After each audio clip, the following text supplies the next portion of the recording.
صاد والقرآن ذي الذكر بل الذين كفروا في عزة وشقاق كم أهلكنا من قبلهم من قرن فنادوا ولا تحين مناص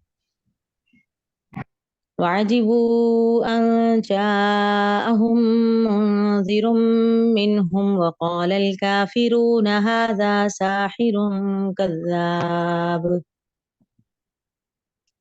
أجعل الآلهة إلها واحدا إن هذا لشيء عجاب وانطلق الملأ منهم أن امشوا واصبروا على آلهتكم إن هذا لشيء يراد ما سمعنا بهذا في الملة الآخرة إن هذا إلا اختلاق أأنزل عليه الذكر من بيننا بل هم في شك من ذكري بل لما يذوقوا عذاب أم عندهم خزائن رحمة ربك العزيز الوهاب أم لهم ملك السماوات والأرض وما بينهما فليرتقوا في الأسباب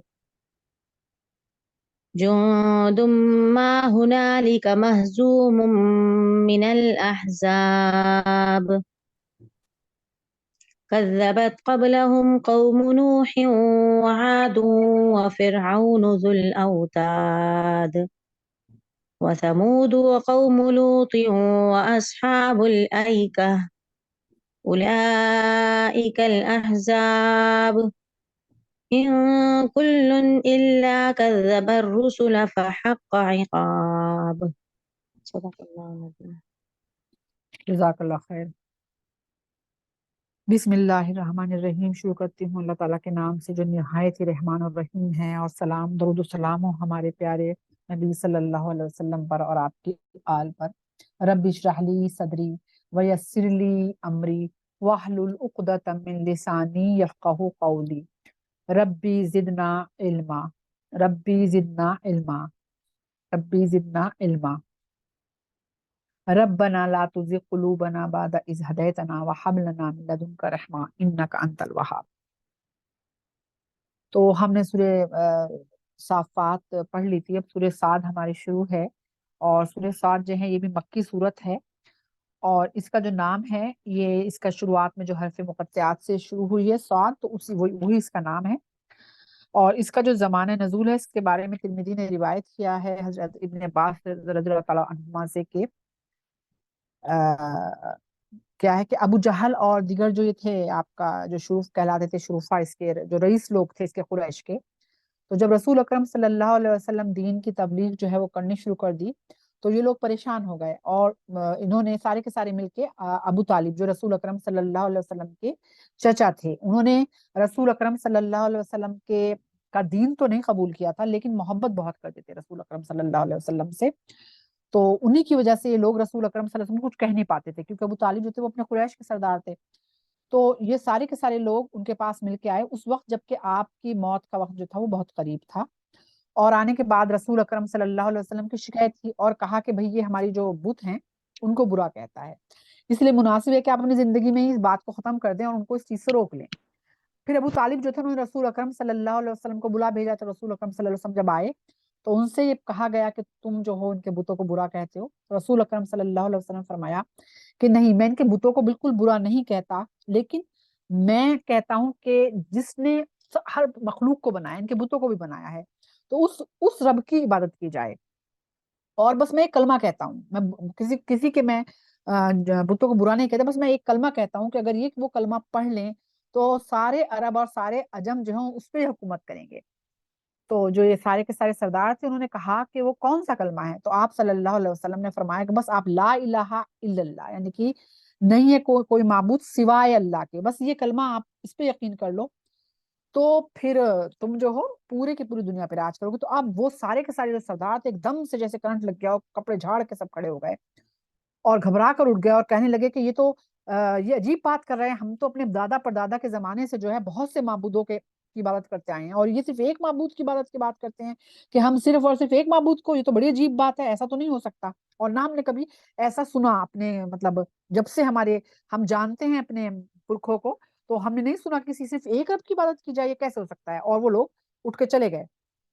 اس کے بعد جو تھی یہ اسی سلسلے میں اسی کے سلسلے میں یہ آیتیں نازل ہوئی ہیں. آیت نمبر تقریباً 1 سے لے کر 8 تک جو ہے وہ اسی جو یہ واقعہ ہے اسی کے سلسلے میں نازل ہوئی. اس کے بعد آگے پھر وہی چیزیں جو اور جگہ ہیں اس میں توحید کے بارے میں بتایا گیا, حضرت پھر توبہ اور استغفار کرنے کے فائدے بتائے گئے. اس میں حضرت داؤد کا ذکر آیا, حضرت سلیمان علیہ السلام کا ذکر آیا اور حضرت ایوب کا ذکر اس میں آیا, جو بھی تک شاید ہم نے نہیں پڑھا ہے. آپ کے جو صبر ایوب پڑھتے ہیں بہت زیادہ, ان کا ذکر اس میں آیا ہے. تو انشاءاللہ ہم شروع کرتے ہیں. صاد, یہ آپ سب کو پتا ہے حرف مقطعات ہے, اس کے بارے میں اللہ کے علاوہ کسی کو معلوم نہیں ہے, نہ اللہ نے اپنے نبی کو بتایا, اور اسی لیے ہمیں بھی صرف صاد اللہ نے رکھا ہے, وہ اللہ ہی بہتر جانتا ہے اس کے معنی کیا ہیں. اس قرآن کی قسم جو شرف و عظمت والا ہے. اب اس میں اللہ تعالیٰ نے سب سے پہلے قرآن مجید کی قسم کھائی ہے, اور وہ خاص طور سے اس لیے کھائی ہے کہ کیونکہ اس واقعے کے بعد یہ آیت نازل ہوئی تھی, کیونکہ یہ جو لوگ تھے جو ابو جہل تھے اور اسی طرح کے سارے رئیس تھے مشرک, تو وہ رسول اکرم صلی اللہ علیہ وسلم کو کہا کرتے تھے کہ انہوں نے خود سے گڑھ لیا ہے, اور یا پھر یہ جو ہے جھوٹ بولتے ہیں اس کے بارے میں کہ یہ اللہ کی طرف سے ہے. تو اسی لیے اللہ نے شروعات ہی آیت کس سے کی ہے کہ قرآن جو ہے وہ بہت ہی عظمت والا ہے اور یہ اللہ تعالیٰ کی طرف سے نازل ہے. لیکن اہل کفر غرور اور مخالفت میں پڑ گئے ہیں. ہم نے ان سے پہلے بہت سی قوموں کو ہلاک کر دیا, تب وہ پکار اٹھے اور وہ وقت چھٹکارا پانے کا نہیں تھا. یعنی کہ بہت سی قومیں ایسے آئی ہیں جنہوں نے اپنے نبیوں کا اور اللہ تعالیٰ کی طرف سے جو کتابیں نازل ہوئی, اللہ تعالیٰ کی طرف سے جو قانون نازل ہوا, اس کا جو ہے انکار کیا. تو ہم نے ان قوموں کو ختم کر دیا, اور جب قوموں کو ختم کیا اس وقت وہ پکار اٹھے کہ اب ہم جو ہے اپنے رب کا جو ہے پر یقین کرتے ہیں, لیکن پھر وہ چیز جو ہے ان کے کام نہیں آئی. جب وہ وقت آیا وہ چھٹکار, کیونکہ چھٹکار دیکھیے وقت جو ہے نا جو ہمارے پاس ہیں, جب ہمارے پاس زندگی ہے, توبہ کا وقت وہ ہوتا ہے, اس میں بار بار پیچھے کئی بار گزر چکا ہے. اور جب انسان اپنے سامنے اپنی موت کو دیکھ لے اور اس وقت وہ چاہے کہ میں اللہ سے توبہ کر لوں, پھر وہ توبہ قبول نہیں ہوتی. جب وہ فرشتوں کو دیکھ لے گا اپنی موت کے قریب ہو جائے گا, پھر توبہ جو ہے وہ قبول نہیں ہوتی. تو یہاں پر بھی یہی ہے کہ وہ چھٹکارا پانے کا وقت نہیں تھا, اور انہیں اس بات پر تعجب ہوا کہ ان کے پاس انہی میں سے ایک ڈرانے والا آ گیا, اور کافروں نے کہا یہ آدمی تو جادوگر اور جھوٹا ہے. اب یہ لوگ تھے مشرک, انہیں یہ بھی حیرانی تھی. ان کو لگتا تھا کہ کوئی جو اللہ کی طرف سے نبی ہوگا نا, وہ یا تو کوئی فرشتہ ہوگا یا کوئی اور ہی مخلوق ہوگی, جیسے انہوں نے اپنے دیوتا بنائے ہوئے تھے اور نئی نئی طرح کی ان سے کہانیاں جو ہے جوڑی ہوئی تھی کہ ایسا جادو ٹائپ. تو وہ سوچتے تھے نبی کچھ اسی طرح کا اللہ تعالیٰ اپنا اتارے گا, جس پہ کتاب نازل کرے گا, وہ ہم میں سے نہیں ہوگا, کچھ الگ مخلوق ہوگی یا پھر وہ فرشتہ ہوگا. تو یہی کہہ رہے ہیں کہ ہم میں ایک آدمی, اور وہ کہہ رہا ہے کہ میں نبی ہوں, میرے پاس وحی آتی ہے, میرے پاس فرشتے آتے ہیں, اللہ تعالیٰ کی طرف سے وحی آتی ہے, کیسے ہو سکتا ہے. تو مطلب نعوذ باللہ کہتے تھے کہ نبی جو ہے وہ تو جھوٹا ہے. کیا اس نے تمام معبودوں کا ایک معبود بنا دیا ہے؟ یقیناً یہ بات بہت ہی زیادہ تعجب میں ڈالنے والی ہے. وہ انہیں بڑا حیرت ہوتی تھی, کیونکہ اگر بہت سارے جہاں معبودوں کو پوجا جاتا ہو, 1000 لاکھوں معبود ہیں کہ یہ ہے اور یہ ہے یہ ہے یہ ہے. اب اگر جہاں معبود کو آپ انڈیا میں بھی دیکھیے گا کتنے سارے لوگوں نے جو ہے وہ دیوی دیوتا بنائے ہوئے ہیں کہ یہ اگر کوئی کہے کہ ان سب کو نہیں مانو, ایک کو مانو, تو لوگ حیران ہو جائیں گے, بس ایک کو, مطلب ان کو سمجھ میں نہیں آئے گا. کیونکہ وہ تو کہیں جا کے جو ہے وہ کہتے ہیں کہ تو ہمیں یہ یہاں سے بھی ہماری منت پوری ہوتی ہے, اس بھگوان سے, اس بھگوان سے بھی, اس بھگوان سے بھی, ہزاروں مندر بنے ہوئے ہیں. اگر کہہ دو کہ نہیں سب کو چھوڑ کے ایک کو مانو, تو ان کی پہلے تو یہ سمجھ میں آئے گا ایک کو کیسے, یا پھر ایک میں تو کس کو چنے ان میں سے ایک کو. تو ان لوگوں کی سمجھ سے باہر کی بات ہے. تو انہیں بڑی تعجب ہوتا ہے کہ یہ کیسے ہو سکتا ہے کہ ایک کو بس کریں. اور سرداران کافر جو ہے وہ کہتے ہوئے چل دیے کہ چلو اور اپنے معبودوں کی عبادت پر جمے رہو.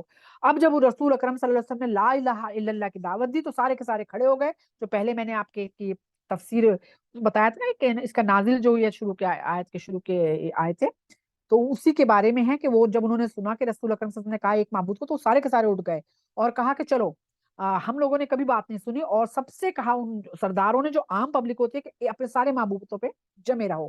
بے شک یہ ایک سوچی سمجھی بات ہے, یعنی کہ بہت سوچ سمجھ کے پلاننگ سے کام کر رہے ہیں. ہم نے تو یہ بات اپنے پرانے لوگوں کی تاریخ میں بھی نہیں سنی.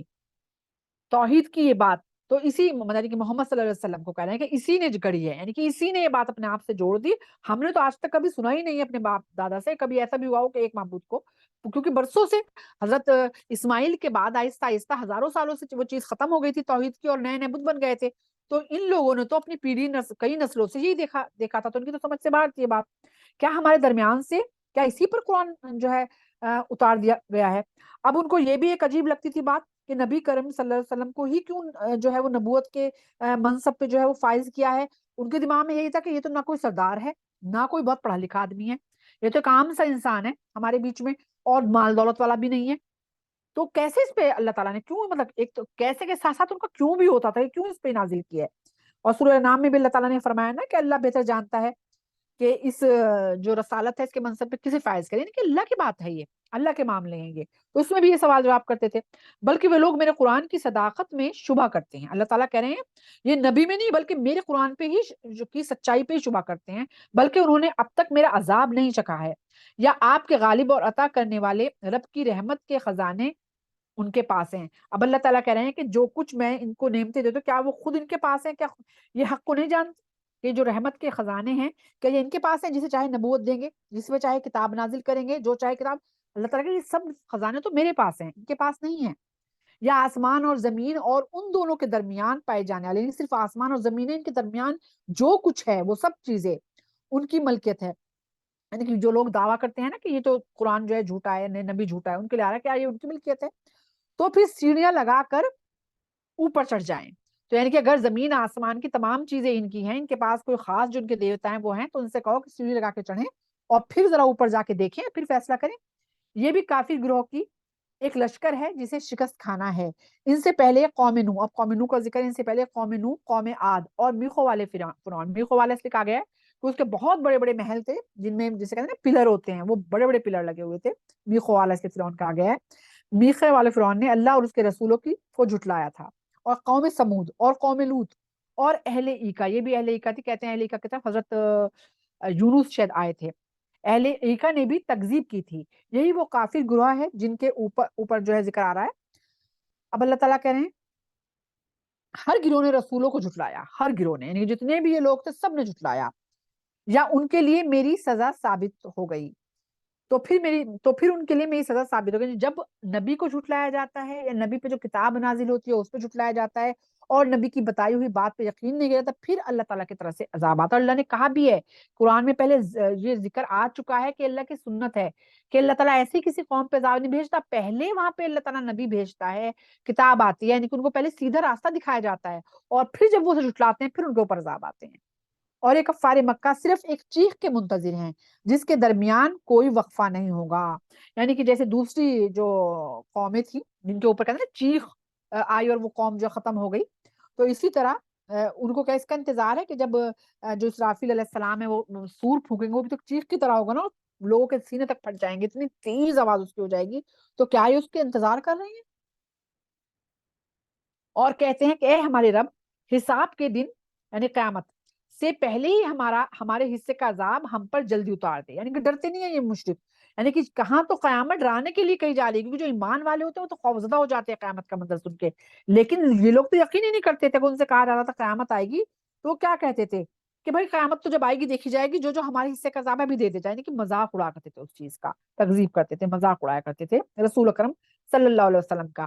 تو اللہ تعالیٰ کہہ رہے ہیں اے میرے نبی، یہ لوگ جو کچھ کہتے ہیں اس پر صبر کیجئے. یعنی کہ جو کچھ یہ کہہ رہے ہیں اب ان سے لڑنے جھگڑنے کی کوئی فائدہ نہیں ہے، آپ اس پہ صبر کریں. اور ہمارے بندے داؤد کو یاد کیجئے. اب یہاں پہ حضرت داؤد کا جو قصہ ہے وہ شروع ہو رہا ہے کہ اور ہمارے بندے داؤد کو یاد کیجئے جو قوت والے تھے، یعنی کہ ان کو اللہ تعالیٰ نے بہت ہی طاقت جو ہے وہ دی تھی، وہ اپنے رب کی طرف بڑے رجوع کرنے والے تھے. یعنی کہ اللہ تعالیٰ نے ان کو بہت زیادہ جسمانی طاقت بھی دی تھی اور ان کو ایسا معجزہ دیا تھا کہ اگر لوہا ان کے ہاتھ میں آتا تھا بالکل ایسا ہو جاتا تھا نرم، بالکل وہ جو چاہے اس کا بنا لیا کرتے تھے.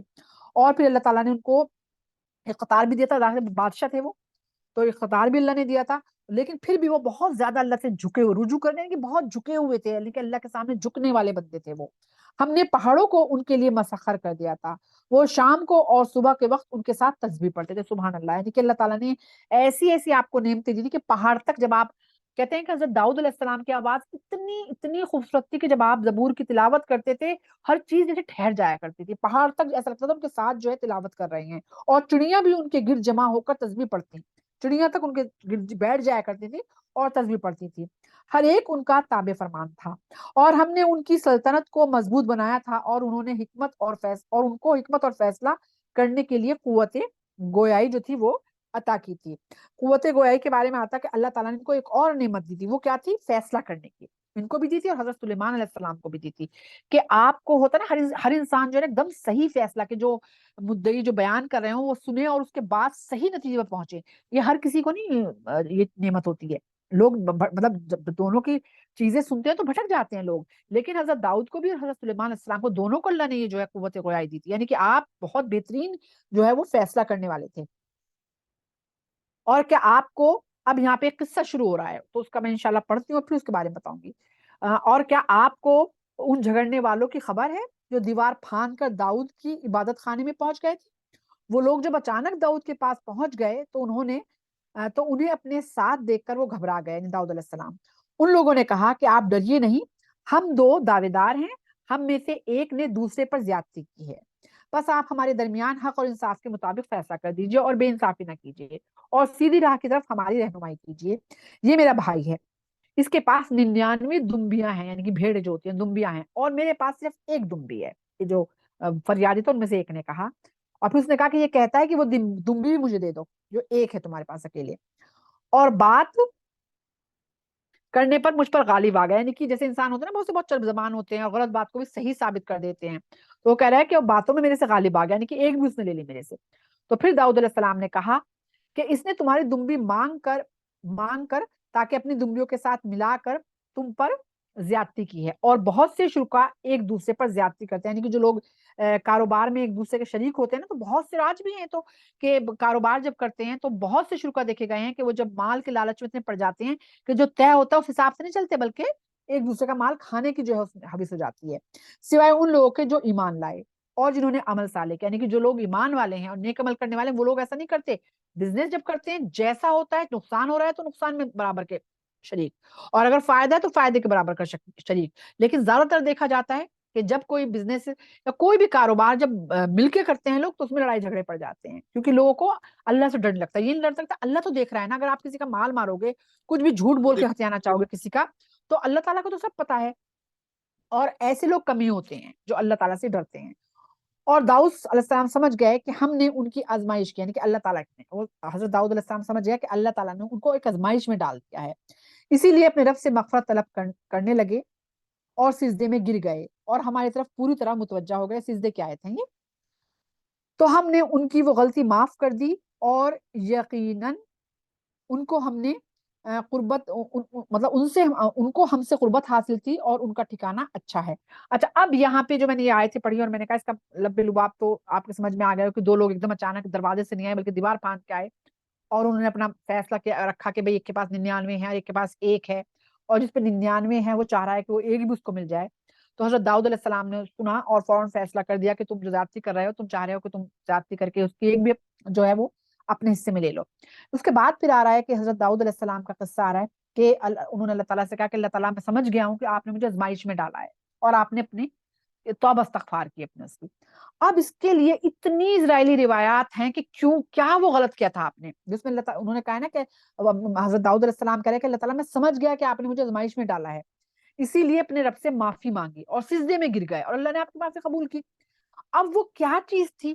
تو اب اس کے بارے میں اتنی، لیکن نہ تو حدیث سے ثابت ہے، یہ اسرائیلی روایت اتنی مشہور ہے، نعوذ باللہ، کیا مشہور کیا ہوا ہے یہودیوں نے کہ کوئی ایک سپہ سالار تھا، اس کی بیوی جو تھی اسے بہت پسند تھی حضرت نظر پڑ گئی حضرت داؤد علیہ السلام کی، تو اسے وہ پسند آ گئی ان کو، تو انہوں نے سپہ سالار کو جو ہے وہ جنگ پہ بھیج دیا اور وہ وہاں ختم ہو گیا۔ جب وہ ختم ہو گیا تو اس کی بیوی سے جو ہے وہ انہوں نے وہ کر لی، کیا کہتے ہیں، شادی کر لی، تو یہ غلط کیا تھا انہوں نے، تو یہ اس کی وجہ سے انہوں نے توبہ استغفار کی اور یہ آزمائش تھی، لیکن یہ بالکل غلط ہے، کیونکہ میں نے اس لیے بیان کیا، بیان کرنا بھی کوئی ضروری نہیں تھا کہ اگر آپ کہیں پڑھیں کسی تفسیر میں، یہ چیز اسرائیلی روایات ہے، نہ کسی حدیث سے اس کے بارے میں ملتا ہے، نہ کس کو اوتھینٹک ذریعہ اس کا نہیں ہے، یہ صرف من گڑت چیز ہے، بالکل من گڑت، کوئی حدیث ضعیف حدیث بھی نہیں ملتی۔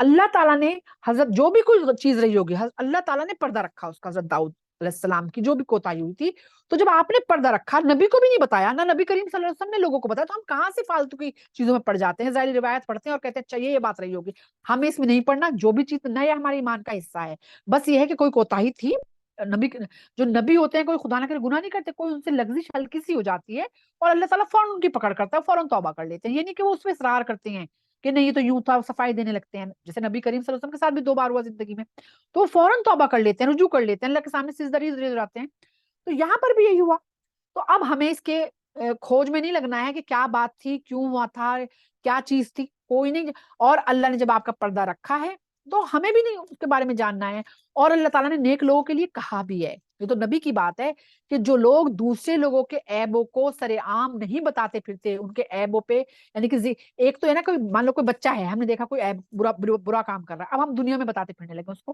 کیا ہوگا؟ سخت ترین گناہ، ہاں ہم اس ذریعے کو بتایا جائے کہ جو اسے سدھار سکتا ہو، یعنی کہ اس کے ماں باپ سے جا کے بتائیں کہ دیکھو تمہارا بچہ یہ چیز کر رہا ہے، ٹھیک ہے، جو اس کا صحیح ذریعہ ہے، خدا نہ کرے کسی کی بیوی کچھ غلط کام کرے تو اس کے شوہر سے بتائیں گے کہ دیکھو یہ چیز ہو رہی ہے، یا کوئی گھر کا سربراہ ہے اس سے بتایا جائے گا، وہ چیز تو ہو گئی صحیح کہ کسی کا غلط بات ہے، سدھارنے کے لیے ہم کسی سے بتا رہے ہیں، لیکن آج کل لوگوں کا یہ کسی کا ایپ دیکھا کہ اس کا بیٹے نے یہ کر لیا تو دنیا میں ہم بیان کرنا شروع کر دیتے ہیں، کسی کی بیٹی کا کچھ ہو گیا دنیا میں بیان کر رہے ہیں، تو اللہ تعالیٰ نے کہا ہے جو اس طرح دنیا میں لوگوں کے ایپ بیان کرتا پھرتا ہے، میں اس کے ایپ بھی جو دنیا میں اس نے گناہ کیے ہیں چاہے چپ کے کیوں نہ کیے ہوں، وہ اللہ تعالیٰ سب کے سامنے نشر کر دے گا، یعنی کہ دنیا میں آخرت میں سب کو پتہ چل جائے گا، لوگ کہیں گے ہائے ہم تو ان کو بڑا نیک سمجھتے تھے، اچھا انہوں نے یہ کام بھی کیا، ارے ہم تو ان کو ایسا سمجھتے تھے یہ ایسی تھی، اچھا یہ غلط، اس وقت جو یہ چیز ہوئی جائیں گے لوگوں کو یاد رہے گا کہ یہ انہوں نے کی تھی یہ چیز، لیکن جو دوسروں کے ایپ پہ پردہ ڈالیں گے، ان کے پتہ چل گیا کسی کا کیا ہے، دنیا میں نہیں بتاتے پھریں گے، ان کے ایبوں کو اللہ تعالیٰ چھپائے گا اور پردے میں ان کو دکھائے گا، سبحان اللہ، اللہ تعالیٰ پردے میں دکھائے گا ان کے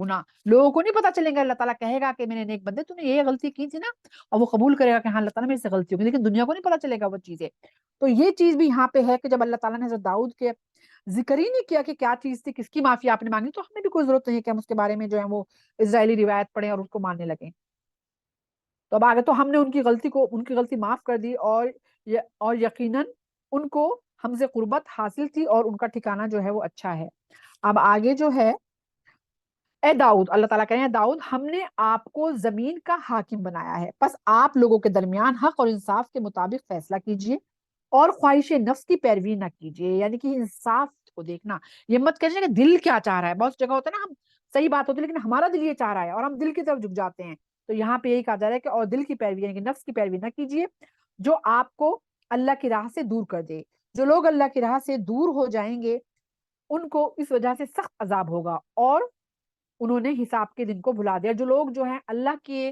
یعنی کہ جو صحیح بات ہوتی ہے، حق کی بات ہوتی ہے اسے بھول جاتے ہیں اور اپنے نفس کی پیروی کرتے ہیں، تو پھر وہی چیز ہے کہ اللہ تعالیٰ نے کہہ دیا ہے کہ جب حساب کتاب کا دن ہوگا تو ان کو سخت عذاب اس کا دیا جائے گا۔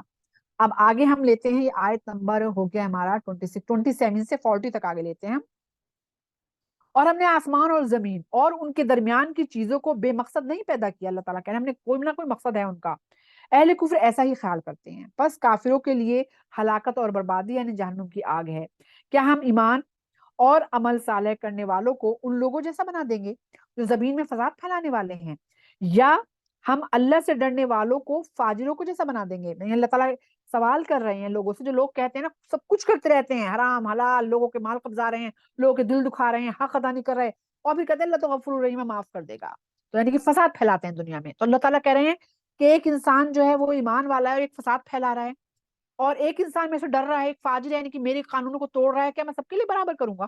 اللہ عادل ہے، ٹھیک ہے، تو اللہ تعالیٰ یہی کہہ رہا ہے کہ میں سب کے ساتھ ایک سا کروں گا، اے میرے نبی یہ ایک مبارک کتاب ہے، قرآن مجید کی طرف ذکر ہے، یہ ایک مبارک کتاب ہے جو ہم نے آپ پر نازل کی ہے تاکہ لوگ اس کی آیتوں پر غور و فکر کریں اور تاکہ عقل والے جو ہے نصیحت حاصل کریں۔ اب اس میں دیکھیے کیا کہا گیا ہے کہ یہ جو کتاب اللہ نے نازل کی ہے نا، اس پہ کیا کرنا ہے، ہمیں غور و فکر کرنا ہے، صرف تلاوت کا نہیں کرنا ہے، تلاوت تو کرنی ہے لیکن غور و فکر بھی کرنا ہے، اگر ہم صرف عربی میں پڑھتے رہیں تو غور و فکر کہاں کریں گے، ہمیں پتہ کیا چلے گا اس کے اندر ہے کیا؟ جب ہم اس کو معنوں سے پڑھیں گے اور پھر ہم اس کی تفسیر پڑھیں گے تبھی تو ہمیں پتہ چلے گا نا کہ اللہ تعالیٰ نے کون سی آیت کس وجہ سے نازل کی ہے، اور کون سی آیتیں جو منسوخ ہو گئی ہیں، کون سی کیا حکم باقی ہے. جب ہم قرآن کو باقاعدہ پڑھیں گے تبھی تو ہمیں پتہ چلے گا. یعنی کہ غور و فکر کرنا ہے. یہ کتاب غور و فکر کرنے کے لیے آئی ہے، خالی تلاوت کے لیے نہیں آئی. تلاوت کا حق الگ ہے، وہ بھی کرنی ہے ہمیں، یہ نہیں میں کہہ رہی ہوں کہ وہ نہیں کرنی ہے، لیکن جو اصلی چیز ہے وہ ہے اس پہ غور و فکر کرنا. یہ اللہ تعالیٰ نے ہمیں اور رسول اکرم صلی اللہ علیہ وسلم کا ایک وہ بھی آتا ہے واقعہ کہ آپ ایک بار مسجد نبوی میں گئے اندر، تو آپ نے دیکھا ایک طرف تو لوگ بیٹھے ہیں اور قرآن مجید پہ غور و فکر کر رہے ہیں، یعنی کہ پڑھ رہے ہیں، اس کو سمجھ رہے ہیں کہ اللہ نے آیت کیوں نازل کی، کیا ہونا چاہیے، کون ایمان والے ہیں، کس طرح سے ایک دوسرے سے وہ کر رہے ہیں، اور ایک صرف تلاوت کر رہے ہیں. تو آپ اس حلقے میں جا کے بیٹھے جو غور و فکر کر رہے تھے، یعنی کہ اسے زیادہ پسند کیا آپ نے کہ خالی تلاوت نہیں کرنی بلکہ اس کو سمجھنا بھی ہے ہمیں. اور الحمدللہ اللہ تعالیٰ ہمیں ان لوگوں میں شامل کر لے جو غور و فکر کرتے ہیں قرآن مجید پہ. اور ہم نے داؤد کو سلیمان عطا کیا. اب یہاں پہ اللہ تعالیٰ جو ہے حضرت سلیمان علیہ السلام کا ذکر کر رہے ہیں. داؤد علیہ السلام کے بیٹے تھے اور بادشاہ تھے وہ بھی، اور ایسی بادشاہ تھے جنہوں نے صرف انسانوں پہ نہیں کی حکومت بلکہ ہواؤں پہ بھی کی، جناتوں پہ بھی کی، چرند پرند ہر چیز پہ کی انہوں نے حکومت. اور ہم نے داؤد کو سلیمان عطا کیا. وہ بڑے اچھے بندے تھے، وہ اپنے رب کی طرف خوب رجوع کرنے والے تھے. جب شام کے وقت ان کے سامنے عمدہ گھوڑے لائے گئے، یہ بھی ایک واقعہ یہاں پہ سنایا جا رہا ہے، عمدہ گھوڑے لائے گئے تو انہوں نے کہا کہ میں اپنے رب کی یاد سے غافل ہو کر ان گھوڑوں میں دلچسپی لینے لگا، یہاں تک کہ آفتاب پردے میں چھپ گیا. ان گھوڑوں کو میرے سامنے لاؤ. بس وہ ان کی پنڈلیوں اور گردنوں پر ہاتھ پھیرنے لگے. اس کے بارے میں بہت سے مفسرین نے بہت سی جو ہے وہ چیزیں لکھی ہیں، لیکن زیادہ نے یہ لکھا ہے، جو زیادہ مفسرین کا قول ہے کہ یہ کیونکہ اس زمانے میں جو ایک خاص مطلب جہاں ہیرے جواہرات سونا یہ چیزیں ایک ملکیت ہوتی، گھوڑے جو ہوتے تھے وہ ایک بادشاہ کی بہت بڑی جو ہے نا وہ خزانہ مانا جاتا تھا، کیونکہ جنگوں میں جو ہے گھوڑے ہی کام آیا کرتے تھے. تو ہر بادشاہ کو ظاہر بات ہے اچھے گھوڑے رکھنے کا شوق تھا. تو حضرت سلیمان علیہ السلام کے پاس بہت ہی بہترین گھوڑے پیش کیے گئے. تو آپ ان گھوڑوں کا معائنہ کرتے رہے اور اتنے آپ منہ ہو گئے کرتے کرتے کہ آفتاب پردے میں چھپ گئے، اور آپ کی جو تھی نماز جو تھی وہ قضا ہو گئی. وہ جون سی بھی نماز اس وقت کی رہی ہوگی، کیونکہ اس وقت کی نمازیں 5 ہی ہمارے لیے اس وقت کس طرح کی عبادت تھی یہ اللہ تعالیٰ بہتر جانتا ہے. تو آفتاب پردے میں چھپ گیا اور آپ جو تھی آپ کی وہ عبادت چھوٹ گئی. تو آپ کو اس چیز سے افسوس ہوا. اور کہتے ہیں پھر آپ نے گھوڑوں کو اپنے پاس، جو گھوڑے چلے گئے تھے آپ کے پاس، انہیں واپس بلایا، ان کے اوپر ہاتھ پھیرے. کئی جگہ آتا ہے کہ ان کو ذبح کر دیا، اور کئی جگہ آتا ہے کہ ان کو جہاد کے لیے وقف کر دیا. ٹھیک ہے، ان گھوڑوں کو واللہ اعلم بالصواب. اور ہم نے سلیمان کو آزمائش میں ڈالا اور ان کے تخت شاہی پر ایک جسم ڈال دیا. پھر انہوں نے اپنے رب کی طرف رجوع کیا. انہوں نے کہا کہ میرے رب مجھے معاف کر دے اور مجھے ایک ایسی بادشاہی عطا کر جیسی میرے بعد کسی کو نہ ملے. تو بے شک آپ بے شک بڑا عطا کرنے والے ہیں.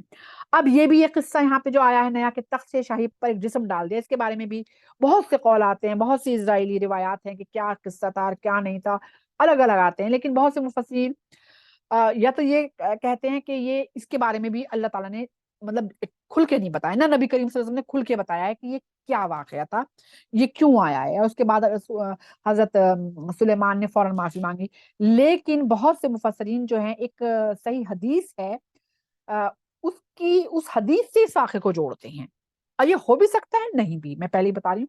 تو اس واقعے سے جوڑتے ہیں اور وہ کہتے ہیں کہ یہ حدیث سے ہے یہ واقعہ، اور صراحت سے وہی واقعہ جو ہے اس سے جوڑتے ہیں مفسرین. وہ کہتے ہیں کہ ایک بار حضرت سلیمان علیہ السلام نے کہا کہ میں آج کی رات اپنی، ان کے پاس ان کی 90 بیویاں تھیں اس وقت، مطلب بیویوں کی کوئی تعداد وہ نہیں تھی مقرر، کتنی بھی ہو سکتی تھی، کہ ان کی 90 بیویاں تھیں کہ میں 90 بیویوں کے پاس جاؤں گا اور پھر اس کے بعد ان سب کے ہاں ایک ایک بیٹا ہوگا، اور ان بیٹوں کو جو ہے میں بہترین شہ سوار بناؤں گا اور اللہ کی راہ میں جہاد، وہ اللہ کی راہ میں جہاد کریں گے. ٹھیک ہے، لیکن انہوں نے انشاءاللہ نہیں کہا. ٹھیک ہے، بس انہوں نے ایسے ہی کہہ دیا. تو کیونکہ انہوں نے انشاءاللہ نہیں کہا تھا، اس وجہ سے سزا کے طور پہ ان کے کسی بھی بیوی کی اولاد نہیں، صرف ایک بیوی کے ایک بچہ پیدا ہوا، اور وہ بھی آدھے دھڑ والا تھا، بیکار تھا. اس کا آدھا دھڑ جو تھا وہ بالکل بیکار تھا، جیسے کہتے ہیں نا کہ آدھا دھڑ ختم، مرا ہوا، مطلب آدھا دھڑ ایسا تھا، اس کا آدھا تھا. تو اس کے بارے میں آتا ہے کہ شاید یہ جو یہ حدیث ہے یہ واقعہ اس واقعے کے لیے ہے کہ حضرت سلیمان علیہ السلام کے تخت پہ جو ہے ایک جسم جو ہے وہ ڈال دیا، کہ جسم تھا وہ، مطلب ظاہر جب آدھا جسم ختم تھا. اور واللہ اعلم بالصواب کے اسی حدیث یہ اس سے کا ہے یا نہیں، کیونکہ کچھ نے اختلاف کیا ہے اس کے بارے میں، کچھ نہیں، لیکن ہاں حدیث ہے یہ جو میں آپ کو بیان کی ہے کہ آپ کے ایک بیٹا ہوا ایسا. پھر انہوں نے اللہ تعالیٰ سے معافی مانگی، بہت معافی مانگی اللہ تعالیٰ سے، اور اللہ تعالیٰ نے آپ کی معافی کو جو ہے قبول فرمایا. اور پھر کیونکہ آپ نے آپ کی خواہش تھی، اسی لیے آپ نے 90 بیٹوں کی جو ہے وہ خواہش کی تھی کہ 90 بیٹے ہوں گے تو میں شہ سوار بناؤں گا اور اللہ کی راہ میں جہاد کریں گے. تو وہ خواہش پھر اللہ سے آپ نے دعا میں مانگی کہ اللہ تعالیٰ مجھے ایسی بادشاہی دینا جیسے کسی کو نہ ملے پھر. تو اللہ نے آپ کی جو ہے دعا کو قبول فرمایا.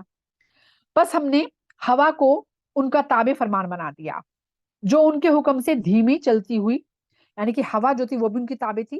اور اس کے بارے میں ہم پچھلی صورت میں ہی پڑھ چکے ہیں نا کہ وہ صبح سے شام تک میں جو تھا 1 مہینے کا سفر کرتے تھے، اور پھر شام سے صبح تک 1 مہینے، یعنی کہ 24 گھنٹے میں آپ 2 مہینے کا سفر کر لیا کرتے تھے.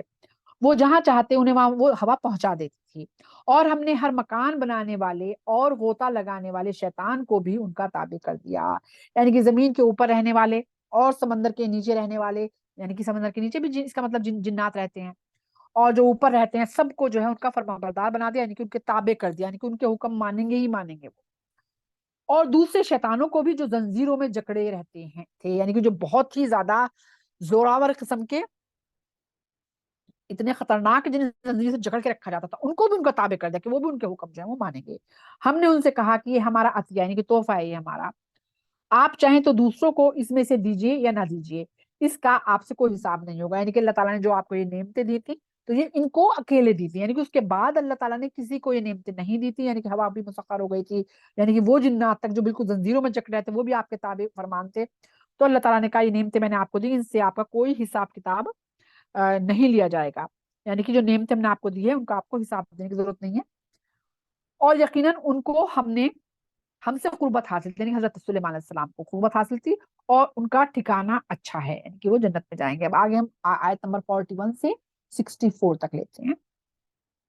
اور آپ ہمارے بندے ایوب کو یاد کیجیے. اب یہاں پہ حضرت ایوب علیہ السلام کا ذکر ہے، اور آپ لوگوں میں، ہمارے ملکوں میں بہت مشہور ہے نا جو وہ ہے صبر ایوب کتاب جو ہے وہ بہت لوگ پڑھتے ہیں، تو وہ وہی ذکر پورا آ رہا ہے. اور آپ ہمارے بندے ایوب کو یاد کیجیے جب انہوں نے اپنے رب کو پکارا کہ مجھے شیطان نے تکلیف اور مصیبت پہنچائی ہے.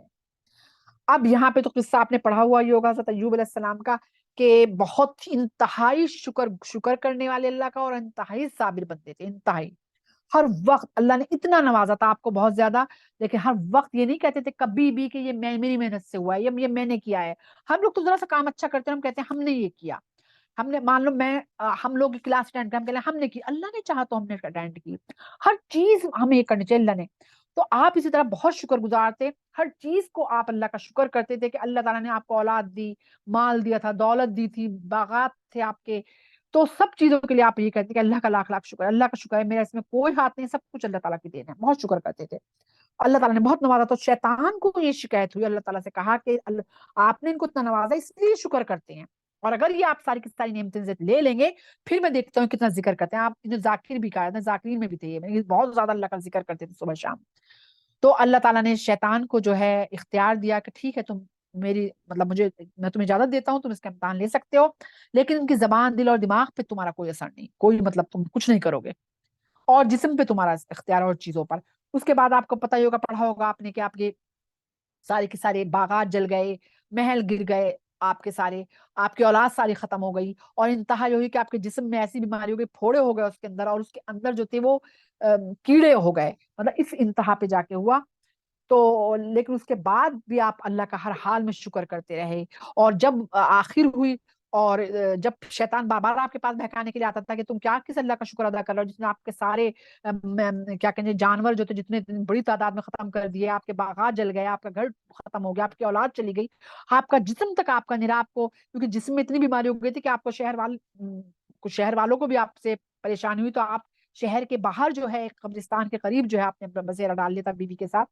تو کہا کہ تم شہر سے بھی یہاں آ گئے ہو، تو اس کے بعد بھی تم اللہ کا شکر، تو کیا کہا اس پہ، تو تب بھی تم اللہ کا شکر ادا کر رہے ہو اس چیز کا. تو پھر حضرت ایوب نے کہا کہ اللہ تعالیٰ نے، کہ دیکھو اتنا ہونے کے بعد اللہ نے میرے دماغ پہ میرے پہ کوئی اثر نہیں ہے، میری زبان اللہ کا ذکر کر رہی ہے، میں دماغ سے سوچ سکتا ہوں، میرا دل اللہ کے لیے دھڑکتا ہے، یہی کافی ہے. سبحان اللہ. سوچ اتنا کچھ ہونے پہ بھی یہ کہا کہ کیوں نہ شکر کروں اس رب کا میں. تو اس کے بعد جو اللہ، ظاہر سی بات ہے جب اتنا ہوا تو اللہ تعالیٰ خوش ہو گئے. پھر اللہ تعالیٰ نے فرشتے کو بھیجا، اور فرشتے نے کہا، اور ہم نے ان سے کہا کہ آپ اپنا پاؤں زمین پر ماریے، یہ نہانے کے لیے ٹھنڈا پانی اور پینے کے لیے. اور پھر جہاں آپ نے پیر مارا وہاں سے ایک چشمہ جو ہے جاری ہو گیا، فوارہ یا چشمہ جو بھی تھا. تو اس میں کہا کہ آپ اس میں نہا لیجیے. جب آپ اس میں نہائے تو جو بیماری تھی وہ بالکل جیسے ایک طرح سے ایسا ہو گیا جیسے بہہ گئی ہو، بالکل پہلے کی طرح آپ صحت مند اور تندرست اور خوبصورت ہو گئے. اور ہم نے انہیں ان کے اہل و عیال دے دیے، یعنی کہ جو اللہ تعالیٰ نے جو جو نعمتیں لی تھی وہ آپ کو واپس کر دی، ہم نے انہیں ان کے اہل و عیال دے دیے، ان کے ساتھ انہی جیسے مزید، یعنی کہ اس سے بھی بڑھ چڑھ کر ان کو دیا اللہ تعالیٰ، جتنا پہلے تو اس سے بھی زیادہ، جو ان کے ساتھ ہماری مہربانی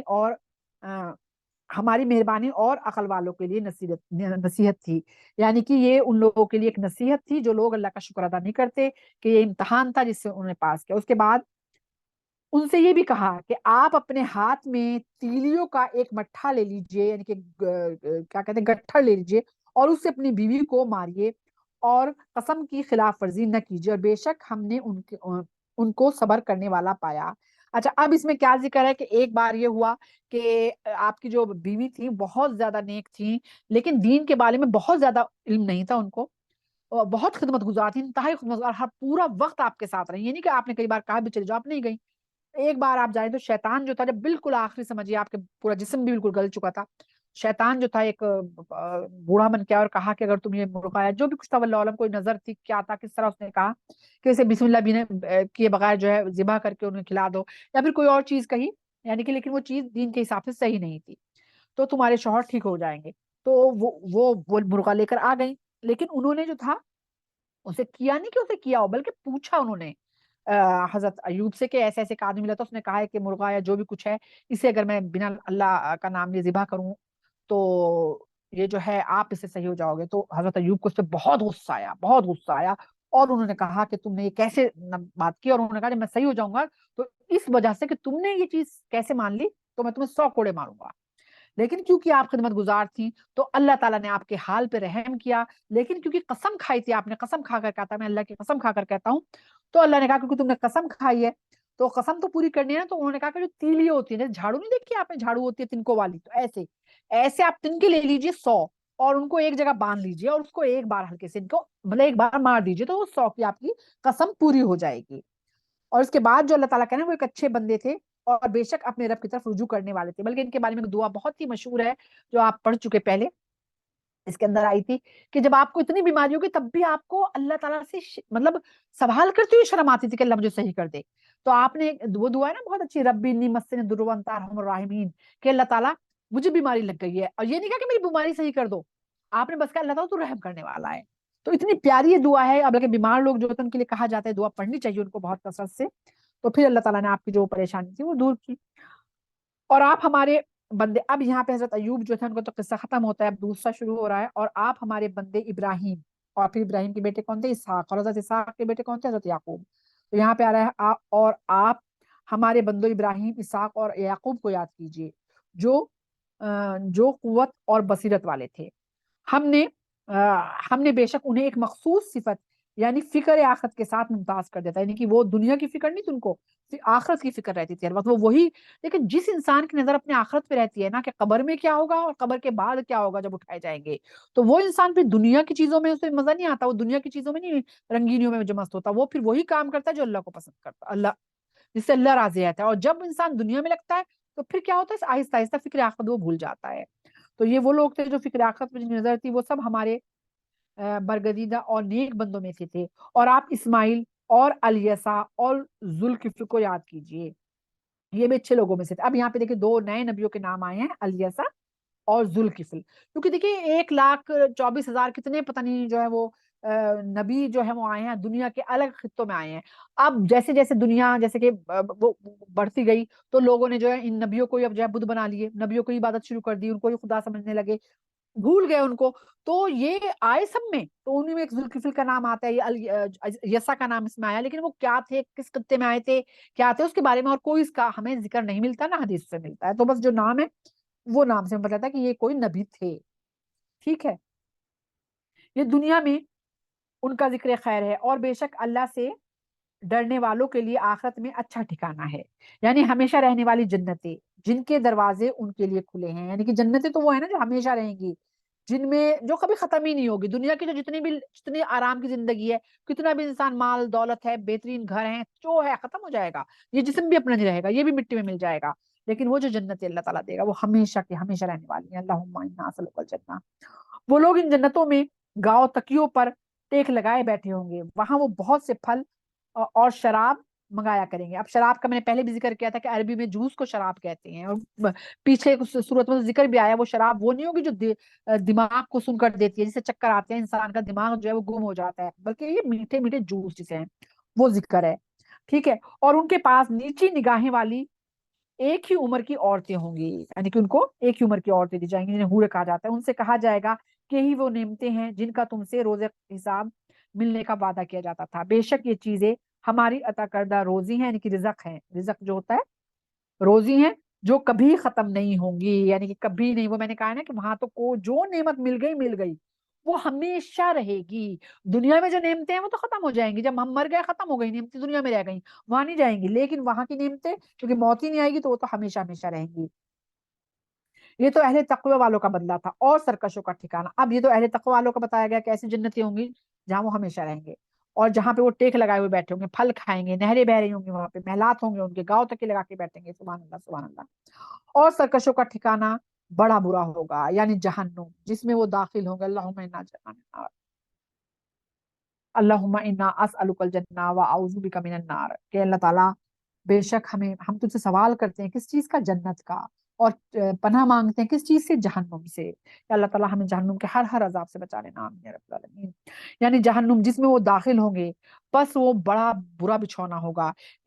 یہ ہے کھولتا ہوا پانی اور پیپ. پچھلی صورت میں بھی آپ پڑھ چکے ہیں ڈیٹیل میں اس کو. کھولتا ہوا پانی اور پیپ ان کو پینے کو دے جائے گا, بس وہ لوگ اس عذاب کو چکھتے رہیں گے, اور اسی قسم کے دوسری طرح کے عذاب ان کو دیے جائیں گے. یہ سرداران کفر کا ایک گروہ ہے جو تمہارے ساتھ جہنم میں داخل ہو رہا ہے. یہ عام پبلک سے کہا جا رہا ہے کہ یہ سرداران کافر جن کے تم کہنے میں آتے تھے وہ تمہارے ساتھ ہی جہنم میں جا رہا ہے. سرداران کہیں گے ان کے لیے کوئی خوش آمدید نہیں ہے, بے شک یہ لوگ عذاب نار میں داخل ہونے والے ہیں. یعنی کہ جب ان کو جہنم میں ڈالا جائے گا تو جو ذمہ دار فرشتے ہوں گے وہ سردارانوں سے کہیں گے کہ تنخواہیوں میں ان کو ڈال دیا جائے گا, اور جو ان کے پیروکار ہوں گے, یعنی کہ جو جہنمیوں کے جو دنیا میں سرکش لوگ ہوں گے, جو اللہ کی یاد سے ان کو دور کریں گے, جو کفر کی اور شرک کی طرف لے کے جائیں گے, تو وہاں پہ جو ہے ان سرداروں کو جو ہے کہا جائے گا کہ کوئی خوش آمدید نہیں ہے تمہارا. اور جو پیروکار ہوں گے وہ بھی کہیں گے کوئی تمہارا کوئی خوش آمدید نہیں ہے, دنیا میں تم نے ہمیں بہکایا لیکن یہاں جو ہے تم ہمیں لے کے آ گئے. پھر اس کے بعد جہنمی کہیں گے بلکہ تم سرداروں کے لیے کوئی خوش آمدید نہیں, یعنی کہ پہلے تو سردار کہیں گے کہ کوئی تم سے ہمارا کوئی واسطہ نہیں. اب جو عام پبلک ہے وہ کیا کہے گی سرداروں سے کہ تمہارے لیے کوئی خوش آمدید نہیں ہے جہنم میں, کیونکہ ان کی وجہ سے جائیں گے. کیونکہ جو عام جنتا ہوتی ہے نا انہیں تو کچھ ہوتا نہیں ہے, نہ خود وہ علم حاصل کرنا چاہتے ہیں, بس جو جدھر کو ان کو ہانک دیتا ہے بھیڑ کی طرف ہانک جاتے ہیں. تو وہاں پہ وہ یہی کہیں گے کہ تمہارا کوئی خوش آمدید نہیں ہے, تم ہی تو تھے, اس عذاب کو ہمارے لیے بھیج دیا ہے تم نے. بس جہنم میں بہت برا ٹھکانہ ہے. وہ کہیں گے کہ اے ہمارے رب, جو ہمارے لیے اس عذاب کا سبب بنا ہے تو جہنم میں اس کا عذاب دوگنا کر دینا. یعنی کہ وہ کیا کہیں گے کہ اللہ تعالیٰ ہمیں تو تم دے ہی رہے ہو, لیکن جنہوں نے ہمیں بہکایا ہے ان کو دوہرا جو ہے اجر دینا. لیکن وہی چیز ہے, بہکانے والوں کو ایک تو بہکانے کا دیا جائے گا, اور وہ اس پہ عمل کریں گے اس کا, یعنی کہ ڈبل تو ان کا ہو جائے گا. اور جو عمل کریں گے صرف انہیں عمل کرنے کا دیا جائے گا کہ اس پہ جنہوں نے عمل کیا. یہ نیک لوگوں کا ہے. ایک وہ لوگ ہیں جو نیکی کر رہے ہیں, ایک وہ لوگ ہیں جو نیکی خود بھی کر رہے ہیں, لوگوں کو بھی اکسا رہے ہیں نیکی کرنے کے لیے, تو ان کو ڈبل اجر ملے گا. انہیں جنت میں زیادہ جو ہے نعمتیں دی جائیں گی, زیادہ بڑی جنتوں میں ان کو داخل کیا جائے گا. جو خود بھی جو ہے وہ اسی لیے کہا گیا نا ہر مسلمان کے اوپر فرض ہے کہ وہ برا مطلب خود تو روکے برے سے, لوگوں کو برائی سے روکے, خود اچھے کام کرے, لوگوں کو بھی اچھے کاموں سے روکے, اچھے کام کرنے کی مطلب وہ تردید کرے, یعنی کہ اچھے کام کرنے کو اکسائے, لوگوں کو اچھی طرف لائے, اور برے کاموں سے روکے اس کو. دونوں برابر ہیں. جو برائی کروائے گا وہ جہنم میں جائے گا, جو اچھائی کروائے گا وہ جنت میں جائے گا. جو خود کرے گا وہ بھی برائی کرے گا, جو خود وہ جہنم میں جائے گا, جو خود اچھائی کرے گا جنت میں جائے گا. تو اسی طرح ہم لوگ جو بھی کام کریں ہم سوچ لیں کہ ہمارا ٹھکانہ کہاں ہوگا. ہم لوگوں کو اکسا رہے ہیں تو ہم کس چیز کے لیے اکسا رہے ہیں؟ اچھے کاموں کے لیے, یعنی کہ ایک اچھی بات بتا رہے ہیں, قرآن کی بات بتا رہے ہیں, نیکی کام بتا رہے ہیں, گناہوں سے روک رہے ہیں, یا پھر خود گناہوں کی طرف انہیں ملوث کر رہے ہیں. بہت سے لوگ ہوتے ہیں نا کہ فلم دیکھی مان لو, اب اس کے اندر ناچ ہے, گانا ہے, الٹے سیدھے سین ہے, یعنی کہ کانوں کا بھی گناہ ہو رہا ہے, اور دماغ میں بھی الٹے سیدھے وسوسے آ رہے ہیں, خیال آ رہے ہیں دیکھ دیکھ کر دماغ, اور اس کے علاوہ آنکھوں کا بھی گناہ ہو رہا ہے, اور اس کے بعد خود تو کر ہی لیا گناہ, اب دوسروں کو بتا رہے وہ بڑی اچھی فلم ہے جا کے ضرور دیکھنا. اب دوسرے بھی دیکھ رہے ہیں, اب کس کو ملا؟ انہیں اپنا دیکھنے کو تو ملا, آپ نے انہیں گناہ پہ اکسایا, آپ کو بھی ملا. تو اسی لیے خود گناہ کر رہے ہو خود بھی نہ کرو, لیکن کر رہے دوسروں کو تو نہ اکساؤ کم سے کم. اور جہنم میں آپس میں کہیں گے کیا وجہ ہے کہ ہم جہنم میں ان لوگوں کو نہیں دیکھ رہے جنہیں ہم برے لوگوں میں شمار کرتے تھے؟ کیا ہم بے سبب ان کا مذاق اڑاتے تھے؟ یا ہماری آنکھیں دیکھ نہیں پا رہی. اب یہ لوگ جو جہنم میں جائیں گے تو وہاں پہ وہ کہیں گے جیسے کہ حضرت بلال ہیں, حضرت عمار ہیں, حضرت سہیب ہیں, جن کو یہ لوگ اذیتیں دیا کرتے تھے, جن کو یہ اپنے سے بہت کمتر سمجھتے تھے کہ ایمان لے آئے تو جہنم میں جائیں گے, تو وہ وہاں جہنم ان کو ڈھونڈیں گے, کہیں گے کہ یہ لوگ جہنم میں نظر نہیں آ رہے, جن کو ہم بڑا برا سمجھتے تھے, کیا ہمیں نظر نہیں آ رہی ہے یا یہ ہے ہی نہیں یہاں پر. ظاہر سی بات ہے کہ وہ جنتی ہیں. بے شک اہل جہنم کا آپس میں جھگڑنا سچی بات ہے. پھر وہ آپس میں جھگڑیں گے, ایک دوسرے سے کہیں گے کہ تم نے ہمیں اکسایا, دوسرا کہے گا نہیں ہم نے نہیں, تم نے ہمیں اکسایا, اور پھر وہ آپس میں جھگڑا کریں گے. آگے ہم لیتے ہیں آیت نمبر 65 سے 88 تک. اے میرے نبی, اب اللہ تعالیٰ نبی کریم صلی اللہ علیہ وسلم کہہ رہے ہیں, اے میرے نبی آپ کہہ دیجئے کہ میں تو صرف ڈرانے والا ہوں اور اللہ کے سوا کوئی معبود نہیں, یعنی کہ مجھے نہ کچھ سمجھو, میرے سے نہ مانگو. جو آج حضرت نبی کریم صلی اللہ علیہ وسلم سے لوگ مانگتے ہیں نا کہ نبی ہمیں صحت دے دے, اے نبی ہمیں یہ دے دے, اللہ تعالیٰ خود کہہ رہے ہیں کہ اللہ کے علاوہ کوئی کچھ نہیں دے سکتا. اور یہاں پہ اللہ تعالیٰ کیا کہہ رہے ہیں کہ میں تو صرف ڈرانے والا ہوں. نبی سے کہلوا رہے ہیں اللہ تعالیٰ کہ تم کہہ دو میں صرف, یعنی کہ قرآن مجید میں جو بشرا جسے کہتے ہیں خوشخبری کی جو چیزیں ہیں وہ میں بتانے آیا ہوں, اور جو ڈرانے والے ڈرانے آیا ہوں بس. اور سب کچھ کرنے والا تو اللہ کی ذات ہے, اور اللہ کے سوا کوئی معبود نہیں ہے, یعنی کہ کوئی کچھ نہ پیدا کر سکتا, نہ دے سکتا, نہ ختم کر سکتا, جو اکیلا ہے اور سب پر غالب ہے. پھر وہی توحید والی بات آ گئی کہ وہ اکیلا ہے, ہر چیز پہ غالب ہے, جو آسمان اور زمین اور اس کے درمیان کی چیزوں کا رب ہے, زبردست ہے, بہت بڑا ہے اور بہت معاف کرنے والا ہے. آپ کہہ دیجئے کہ یہ عظیم خبر ہے. کسے کہا گیا عظیم خبر؟ قرآن کریم کو, کہ ایک عظیم خبر ہے. اس کے اندر وہ ساری چیزیں بتائی گئی ہیں کہ کس نے کیا کیا کیا اور اس کے بدلے میں ان کے ساتھ کیا ہوا. اور تم لوگ جو اب ہو, تمہیں کیا کرنا ہے, نہیں کرو گے تو کیا ہوگا, اچھا کرو گے تو کیا ملے گا, برا کرو گے تو کیا ملے گا, سب کچھ کھل کے جیسے چیز بتا دی گئی. جس سے تم نے منہ پھیر رکھا ہے, قرآن کریم کے لیے آ رہا ہے, جس کتاب سے تم نے منہ پھیر رکھا ہے. جب فرشتے آپس میں مطلب بحث کر رہے تھے کہ مجھے اس کی کوئی خبر نہیں تھی, تو مجھے اس کی کوئی خبر نہیں تھی, مجھے تو صرف یہ وحی کی جاتی ہے کہ میں بس ایک کھلا ڈرانے والا ہوں. یہ اس کا ذکر ہے بحث کا, کہ جب اللہ تعالیٰ نے حضرت آدم علیہ السلام کو بنایا اور کہا کہ میں نے اسے انہیں بنایا ہے اور یہ میرا ذکر کریں گے, تو فرشتوں نے کہا اللہ تعالیٰ سے کہ اللہ تعالیٰ یہ تم نے ایک نئی مخلوق کیوں بنا دی, تو آپ کا ذکر کرنے کے لیے تم کافی ہیں. سورہ بقرہ میں اس کا ذکر ہے پورا. تو اللہ تعالیٰ نے کہا تھا کہ جو میں جانتا ہوں تم نہیں جانتے, لیکن ظاہر سی بات ہے فرشتے کوئی وہ نہیں کرتے تھے کہ وہ بحث میں پڑ گئے تو بس نہیں یہ کیوں ہے, تو انہوں نے فوراً اپنا سر تسلیم خم کر دیا اللہ کے سامنے. آپ اس وقت کو یاد کیجئے کہ جب آپ کے رب نے فرشتوں سے کہا کہ بے شک میں مٹی سے ایک انسان پیدا کرنے والا ہوں, جو میں نے بتایا ہے. تو اس کے بعد جو ہے فرشتوں نے یہی چیز کہی تھی جو پورا کا پورا سورہ بقرہ میں اور سورہ الاعراف میں بھی اس کا ذکر جو ہے ہم پڑھ چکے ہیں. بس جب میں اسے بنا لوں اور اس میں اپنی روح پھونک دوں تو تم سب اس کے سامنے سجدہ کرنا. ویسے سجدہ اللہ کے علاوہ کسی کو جائز, لیکن یہ اللہ کا حکم تھا تو سب کو کرنا تھا. ظاہر سی بات ہے اس وقت جو تھے انسان کو تو پہلے بنایا تھا اللہ نے, حضرت آدم پہلے انسان ہے, لیکن اس سے پہلے اللہ تعالیٰ فرشتوں اور جناتوں کو بنا چکا تھا, یعنی کہ پوری جو مخلوق تھی جناتوں کی اور فرشتوں کی وہ موجود تھی اس وقت. تو تمام فرشتوں نے سجدہ کر لیا سوائے ابلیس کے, جس نے تکبر کیا اور وہ کافروں میں سے تھا. ابلیس جو تھا وہ جناتوں میں سے تھا, لیکن اتنی عبادت گزار تھا کہ اس نے اس کا درجہ فرشتوں کے برابر ہو گیا تھا, اتنا عبادت گزار تھا. لیکن اس کے بعد ساتھ ساتھ اس کے اندر تکبر آ گیا تھا کہ میں بہت کچھ ہوں.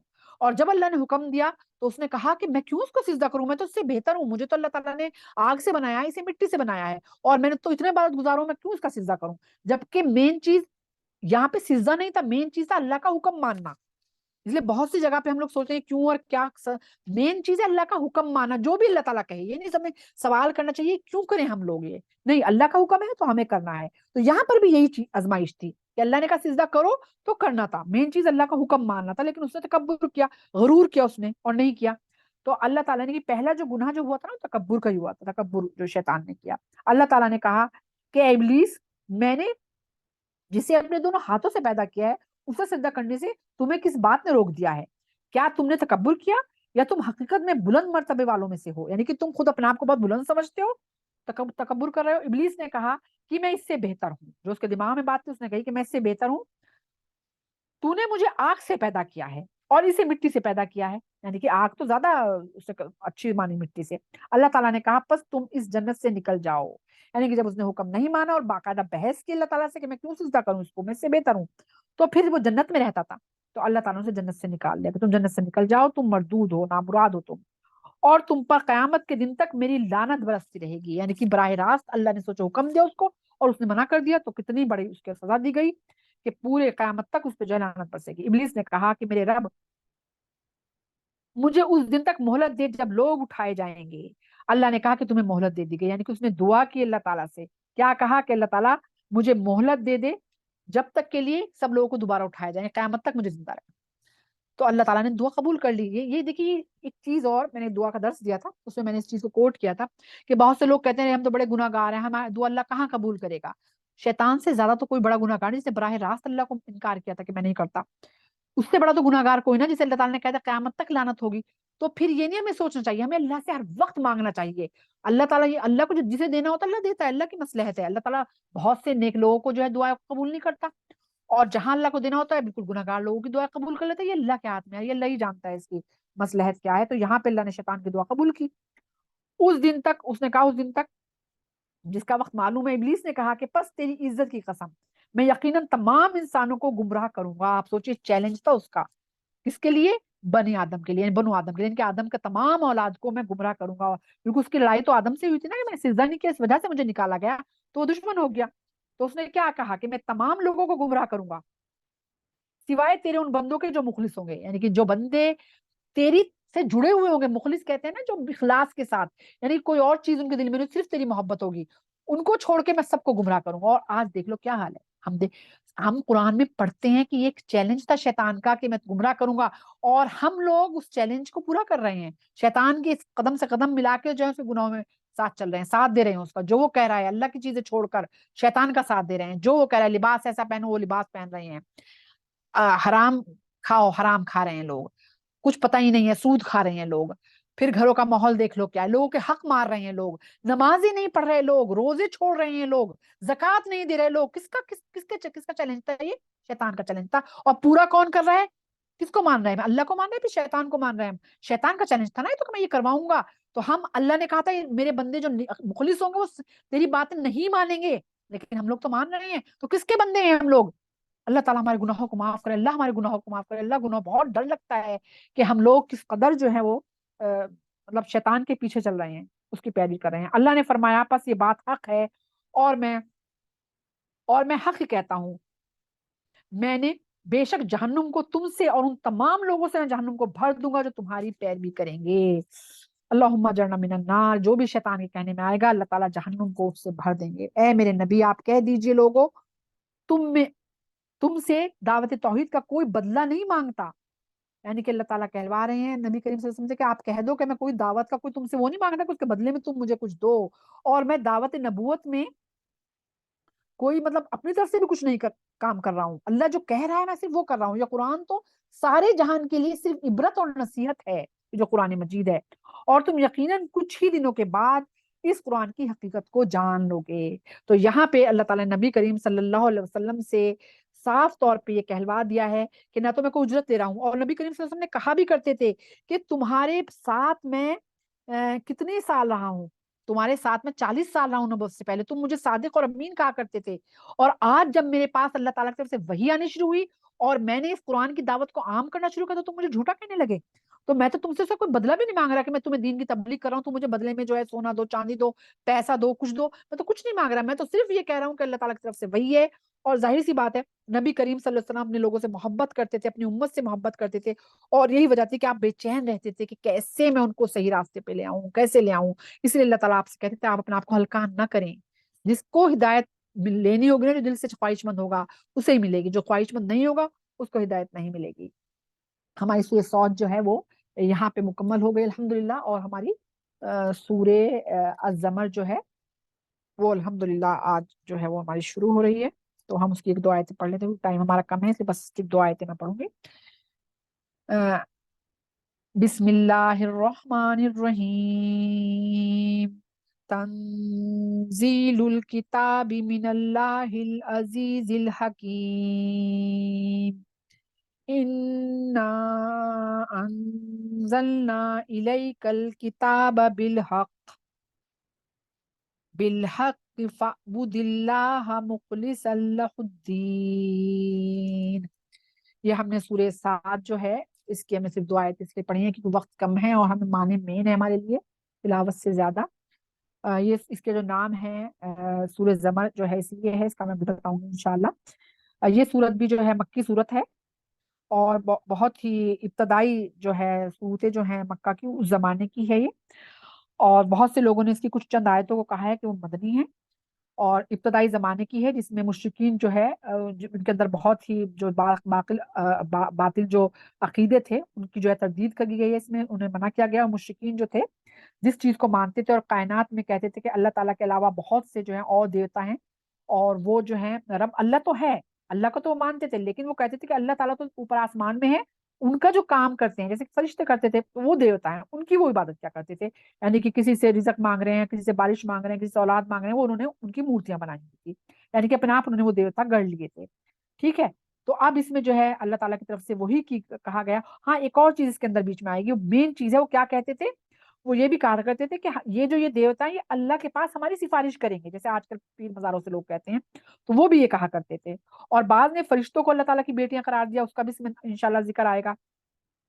تو اب اس کے اندر جیسے پچھلے ہم لگاتار مکی صورتیں پڑھ رہے ہیں نا، تو توحید کے عقیدے کو جو ہے بہت پرزور طریقے سے رکھا گیا ہے، اس کے علاوہ موت کے جو بعد کی زندگی ہے، قیامت، اس سب کے بارے میں جو ہے اس میں ذکر آیا ہے، اور اس کے اندر جو ہے، اور اس ایک اور میں چیز پڑھ رہی تھی تھوڑی دیر پہلے کہ ہاں اس میں ایک اور چیز بتائی گئی ہے، اس میں یہ بھی خاص ذکر آیا ہے کہ جہاں پہ انسان کو دین پہ عمل کرنا جو ہے وہ مشکل ہو جائے تو اس کو چاہیے کہ وہ وہاں سے ہجرت کر لے، یعنی کہ ہجرت کر جانی چاہیے اس کو۔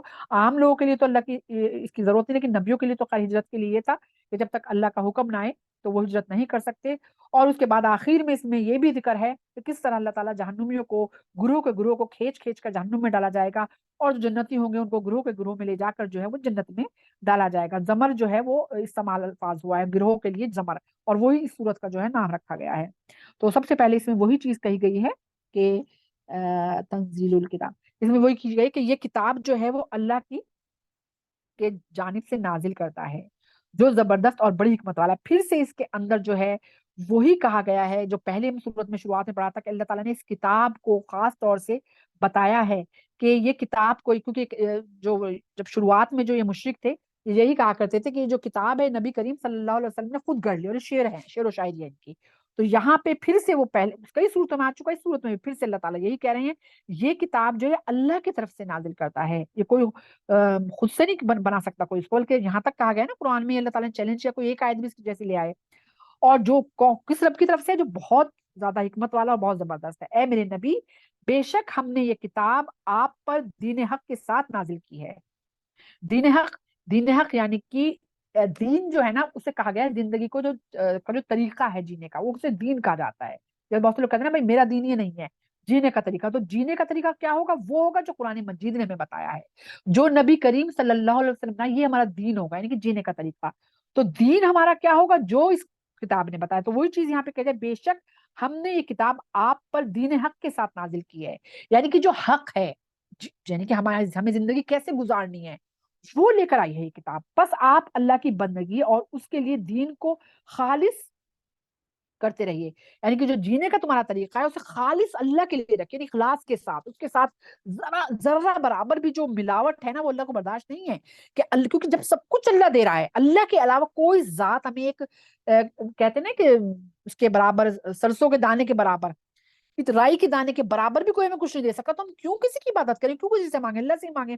تو اسی طرح اللہ تعالیٰ اپنی عبادت میں کسی کو شریک کر دے، جب کوئی ہمیں نعمتیں ساری اللہ دے رہا ہے تو ظاہر سی بات ہے عبادت بھی تو اللہ کی کرنی ہے، تو اللہ تعالیٰ کو ذرا بھی یہ نہیں ہے کہ ذرا سا بھی شرک کیا جائے اللہ کے ساتھ، کسی کو کسی بھی طرح سے جو ہے شریک کیا جائے۔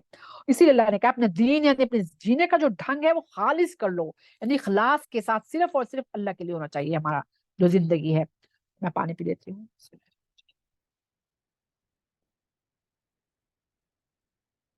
الحمدللہ آگاہ رہیے کہ خالص بندگی صرف اللہ کے لیے ہے، پھر سے بار بار کہا جا رہا ہے، دیکھیے اس میں کتنی پہلے کہا گیا، دوبارہ پھر بارہ کہا جا رہا ہے کہ خالص بندگی کس کی جائے گی؟ صرف اور صرف اللہ کی۔ اور جن لوگوں نے اللہ کے سوا کوئی دوست بنایا وہ کہتے ہیں کہ ہم ان کی عبادت محض اس لیے کرتے ہیں کہ وہ ہمیں اللہ سے قریب کر دیں گے۔ لوگ کیا بہانے کرتے ہیں؟ بالکل ایسے جیسے آج لوگ بہانے کرتے ہیں، کیا کہتے ہیں وہ کہ ہم لوگ تو اس لیے مزاروں پہ جاتے ہیں کہ یہ نیک بندے تھے کہ ہم یہاں ہمیں اللہ سے قریب کر دیں گے، یہ ہماری سفارش کریں گے اللہ تعالیٰ سے. بہت سے لوگوں سے وہ کہتا ہے ہم ان سے نہیں مانگتے، مانگتے اللہ سے، لیکن ہم اس جگہ سے نہیں مانگتے وہاں پہ ان کی خبر ہے تو یہ جلدی پہنچے گی اللہ کے پاس، بات یہ ہماری سفارش کریں گے. نہیں، اللہ تو ہر جگہ موجود ہے. اللہ نے کیا کہا ہے؟ اللہ تعالیٰ نے تو کہا ہے میں تمہارے شہر سے زیادہ قریب ہوں، اور کہا ہے کہ جب بندہ تم سے پوچھے میرے بارے میں کہ میں کہوں تو تم کہو میں بہت قریب ہوں اور میں سننے والے کی پکار کو سنتا ہوں. یعنی کہ وہ دل میں بھی سوچتا ہے تو میں سن لیتا ہوں، زبان پہ لانے کی بھی ضرورت نہیں ہے. تو اس رب کے لیے کیا ضرورت ہے کہ ہم لوگ جو ہیں کوئی دوسرا ذریعہ تلاش کریں کہ یہ ہمیں اللہ سے قریب کرے گا. نہیں، اللہ تو قریب ہے ہمارے، صرف ہم نہ سمجھیں. بے شک وہ لوگ جس حق بات میں آج جھگڑتے ہیں اس بارے میں اللہ ان کے درمیان قیامت کے دن فیصلہ کر دے گا. بے شک اللہ، یہ کسی کا وہ کھلا ہے، میوٹ کر دیجیے سمرا، کسی کا مائک کھلا ہے.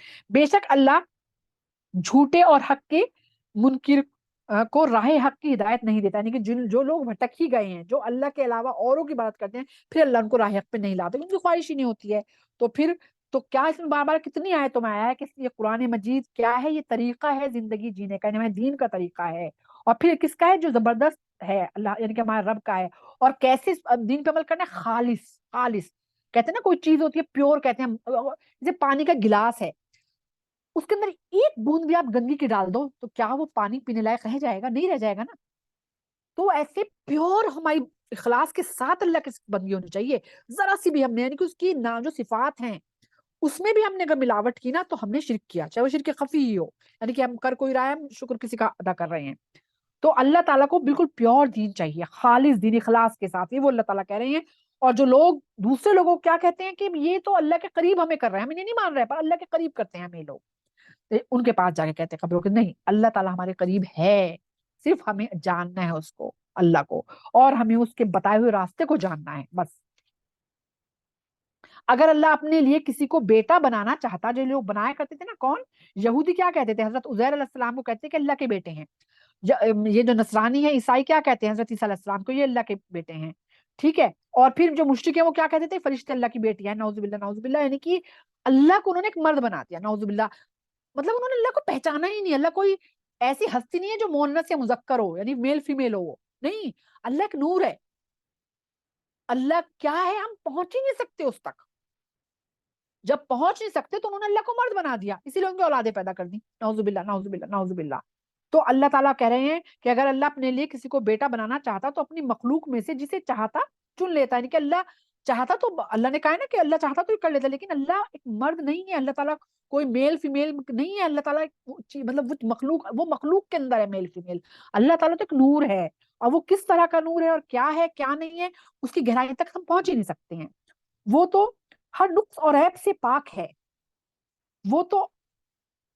وہ تو اللہ ہے جو اکیلا ہے اور ہر چیز پر غالب ہے. یعنی کہ وہ اکیلا بھی ہے اور ہر چیز اس کے اندر ہے. اس لیے تو کہا گیا نا، جو ہم نے آیت الکرسی پڑھتے ہیں کہ کرسی کو میں نے بتایا تھا نا، میرے مطلب دماغ کام نہیں کرتا. میں کبھی کبھی سوچتی ہوں کرسی کو کہا گیا ہے کہ کرسی اتنی بڑی ہے کہ جیسے کوئی پورا صحرے کا اندر ایک اتنی سی انگوٹھی پڑی ہو، ایسی پوری دنیا ہے اور پورا صحرا ہے وہ کرسی ہے اللہ کی.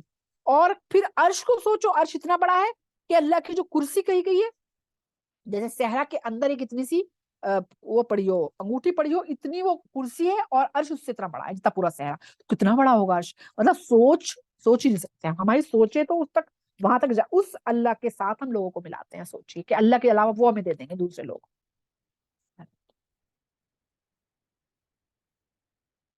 تو اللہ ہر چیز پر، ہر چیز کا ہاتھ اللہ نے کیا ہوا ہے. کوئی چیز ایسی نہیں ہے ہم سوچیں اللہ کے بغیر یہ پیدا ہو گئی. ہر چیز اللہ سے ہے. اللہ تعالیٰ نے ہر چیز کا احاطہ کیا. اسی نے آسمان اور زمین کو حق کے ساتھ پیدا کیا ہے. یعنی کہ جس نے آسمان اور زمین کو پیدا کیا وہ کیا ہماری دعائیں نہیں قبول کرے گا؟ کوئی دوسرا بتائے گا اللہ کو جا کے جب اللہ کو پتا چلے گا؟ اور وہی رات کو دن پر اور دن کو رات پر لپیٹتا ہے. اسی نے سورج اور چاند کو ایک نظام کے ساتھ پابند بنا رکھا ہے. آپ سوچیں یہاں پہ پھر وہی چیز بتا، نظام ہے ایک پورا، اس کا پابند ہے. یہ لوگ ایک سیکنڈ بھی ادھر ادھر نہیں جو ہے وہ جا سکتے. ابھی جو ہے، جب یہ ابھی ہندوستان میں جو یہ چندریان کر کے جو ہے وہ راکٹ ایک چھوڑا گیا چاند پہ، تو سوچو یہ جب گیا اس کے کتنے مہینے میں جا کے وہ وہاں پہ پہنچ اترا ہے. تو آپ سوچئے تھوڑی چاند ایک جگہ تھا، کوئی چھوڑا سیدھا جیسے ہم تیر ہے ایک سامنے اپنے وہ رکھ لیں، کوئی چیز رکھ لیں اور ہم تیر چھوڑیں، ہم سوچے جا کے سیدھا لگ جائے گا، وہ تو گھوم رہا ہے. تو سوچئے کہ کتنے مطلب طرح وہ گھوم رہا ہے کہ پتا ہے کہ اتنے مہینے بعد اس سیکنڈ میں اس جگہ ہوگا.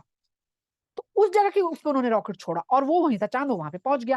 تو یعنی کہ ایک لمحے کا جو 1000 حصہ وہ بھی ادھر ادھر نہیں ہوتے، چاند اور ستارے وہ بالکل اسی طرح گھومتے رہتے ہیں، اسی طرح گھومتے رہتے ہیں. تو یہ چیز جب آپ اگر جو دماغ میں مطلب سمجھ میں نہیں آتی ہے بات، جس نے تھوڑا بہت بھی اس کے بارے میں جغرافی کے بارے میں ان کے بارے میں جو فلکیات ہے اور جو یہ سب چیزیں پڑھاؤ تو پتا ہوگا کہ کس طرح سے ہر چیز کا پتا ہے پہلے سے کوئی چیز اس وقت کہاں ہوگی. ہر ایک کے لیے وقت مقرر ہے، یعنی قیامت کا ذکر ہے جب تک وہ چلتے رہیں گے، یعنی کہ قیامت کے وقت سب چیزیں جو ہے لپیٹ دی جائیں گی. آگاہ رہیے کہ وہ زبردست اور بڑا مغفرت کرنے والا ہے. اس نے تم سب کو ایک جان سے پیدا کیا، یعنی حضرت آدم علیہ السلام کا ذکر ہے، پھر اس سے اس کا جوڑا بنایا. اب آپ دیکھیں یہاں پہ سوچنے والی بات ہے کہ اللہ نے کس کا ذکر کیا یہاں پہ؟ حضرت آدم کا. پھر حضرت آدم سے حضرت حوا کو پیدا کیا اللہ تعالیٰ نے. اور یہ چیز سوچنے والی ہے کہ مرد سے اللہ نے عورت کو بنایا. اب آج اگر ہم دیکھیں جو بہت سے لوگ ہوتے ہیں نا کہ اگر جو کسی عورت کے یہاں لڑکی ہو رہی ہے تو کہتے ہیں اللہ لڑکی ہو رہی ہے، اس کا لڑکا نہیں ہو رہا. عورت تو اس کی ذمہ داری نہیں ہے، یہ مرد کے اندر نطفے میں ہوتا ہے کہ لڑکا یا لڑکی ہونا. کیونکہ حضرت آدم سے اللہ نے حضرت حوا کو پیدا کیا تو اس کے نطفے کے اندر ہے یہ چیز کہ لڑکا ہوگا یا لڑکی ہوگی. ایکس اور وائی کا جنہوں نے سائنس پڑھی ہوگی پڑھا ہوگا نا، ایکس اور وائی. عورت کے اندر نہیں ہے، عورت کے اندر تو ایک ہی چیز ہوتی ہے بس، ٹھیک ہے. جو ایگ ہوتا ہے وہ ایک چیز ہوتی ہے، وہ اپنے آپ نہیں پیدا کر سکتی. یہ مرد کے ہاتھ میں ہوتا ہے کہ لڑکا ہوگا یا لڑکی ہوگی، ٹھیک ہے. کیونکہ حضرت آدم سے اللہ نے حضرت حوا کو پیدا کیا، حضرت حوا کو ایسے ہی نہیں بنا دیا تھا اللہ تعالیٰ نے. تو اسی طرح آج جو بچے پیدا ہوتے ہیں ان کا جو کہ وہ میل ہوں گے یا فیمیل ہوں گے، یہ مرد کے اوپر جو ہے ڈیپینڈ کرتا ہے. اور اس نے تمہارے لیے چوپایوں کی 8 قسمیں پیدا کی، وہی تمہیں تمہاری. اچھا اب 8 قسمیں جیسے کہ اب زمین پہ چلنے والے جانور ہیں، کیڑے زمین کے اوپر کے ہیں، زمین کے اندر کے کیڑے ہیں، آسمان میں اڑنے والے پرندے ہیں، سمندر کے اندر ہیں، اس طرح کر کے 8 قسم کے جانور پیدا کیے اور سب کے میل فیمیل پیدا کیے، مؤنث اور مذکر پیدا کیے، ہر چیز کے اللہ تعالیٰ نے. وہی تمہیں تمہاری ماؤں کی پیٹوں میں تین تاریکیوں میں ایک کے بعد دیگر مراحل سے گزار کر پیدا کرتا ہے، وہی اللہ تمہارا رب ہے. اچھا اب آپ دیکھیے کہ 3 مراحل سے آپ سوچئے کہ اگر آپ دیکھیں سب سے پہلے ایک وہ جگہ ہے جہاں پہ مطلب وہ چیز وہ ہوتی ہے، ملتی ہے، یعنی کہ ایگ جو مرد کا ہے وہ عورت کے اس سے مل جاتا ہے. پھر وہ وہاں سے آگے بڑھتی ہے، وہ دوسری پرت ہے. پھر تیسری پرت میں جاتی ہے جہاں اس کو جسم بننا شروع ہوتا ہے پورا کا پورا. ایک ٹیوب ہوتی ہے اور ٹیوب کے بعد پھر وہ آگے کا حصہ ہوتا ہے. یہ پورے کے پورے کیونکہ میں اتنا ڈیٹیل نہیں ہے کہ میں پورا ڈیٹیل میں بتاؤں نہ، مجھے اتنی بہت زیادہ اس کا علم ہے، لیکن اب 3 پرتیں ہوتی ہیں پھر بچہ جو ہے وہ بننا شروع ہوتا ہے. تو اللہ دیکھو قرآن مجید میں جو ہے یہ بتا دیا گیا تمہاری ماؤں کے پیٹ میں 3 تاریکی اس میں ایک کے بعد دیگر مراحل سے گزر کر پیدا کرتا ہے اللہ تعالیٰ. وہی اللہ تمہارا رب ہے، اسی کی صرف بادشاہت ہے، اس کے سوا کوئی معبود نہیں ہے. پھر تم حق بات سے کیسے پھرے جا رہے ہو؟ یعنی کہ ہر چیز تمہیں پتا ہے، ہر چیز اللہ کی طرف سے ہے، اللہ تعالیٰ ہی پیدا کرنے والا ہے، سب کچھ وہی کرتا ہے، لیکن پھر بھی تم جو ہے اللہ کی بات مان سے پھرے جا رہے ہو. اگر تم ناشکری کرو گے تو اللہ تم سے بے نیاز ہے. یعنی کہ یہاں پہ اللہ نے کیا کہا ہے؟ اگر تم ناشکری کرو گے تو اللہ بے نیاز ہے. اللہ کو کوئی ضرورت نہیں ہے ہم پوری زندگی بھی عبادت کرتے رہیں تو اللہ کی جو بادشاہت ہے وہ وہی رہے گی. اللہ کی بادشاہت نہیں ہم بڑھائیں گے، ہم اپنے لیے جنت کماتے ہیں. اور اگر کوئی پوری زندگی اللہ کا نام نہ لے تو اللہ کی بادشاہت پہ کوئی فرق نہیں پڑتا، اللہ کی بادشاہت تب بھی وہی رہے گی. ہم اپنا نقصان کریں گے، اپنے آپ کو جہنم کا ایندھن بنائیں گے. سورہ ابراہیم جیسے اللہ تعالیٰ نے حضرت موسیٰ علیہ السلام سے کی زبانی یہ بات کہلوائی نا، اگر تم سب اور پوری زمین کے تمام انسان اللہ کی ناشکری کریں تو بھی اللہ بے نیاز ہے اور تعریف والا. یعنی کہ اللہ کو ہماری ضرورت نہیں ہے، ہمیں اللہ تعالیٰ کی ضرورت ہے. ہم کریں نہ کریں عبادت، اللہ ہم سے بے نیاز ہے اور وہ اپنے بندوں کے لیے ناشکری کو پسند نہیں کرتا ہے. اور اگر تم شکر گزار بنو گے تو وہ تمہاری طرف سے اسے پسند کرے گا. یعنی کہ اللہ تعالیٰ کو ناشکری نہیں پسند کہ سب کچھ اللہ دے اور ہم جو شکر دوسروں کا ادا کریں، نہیں، اللہ کوئی چیز پسند نہیں ہے. اور روز قیامت کوئی بوجھ اٹھانے والا کسی دوسرے کا بوجھ نہیں اٹھائے گا. یعنی کہ یہ تو بات صاف ہے نا کہ جو کچھ کر کے لے کے جائے گا خود جو ہے اپنا بوجھ اٹھائے گا. کوئی یہ نہیں ہوگا کہ وہاں تو بلکہ ہر کوئی ایک دوسرے سے کہے گا کہ ایک نیکی میں مل جائے، ایک نیکی کوئی نہیں دے گا اپنی.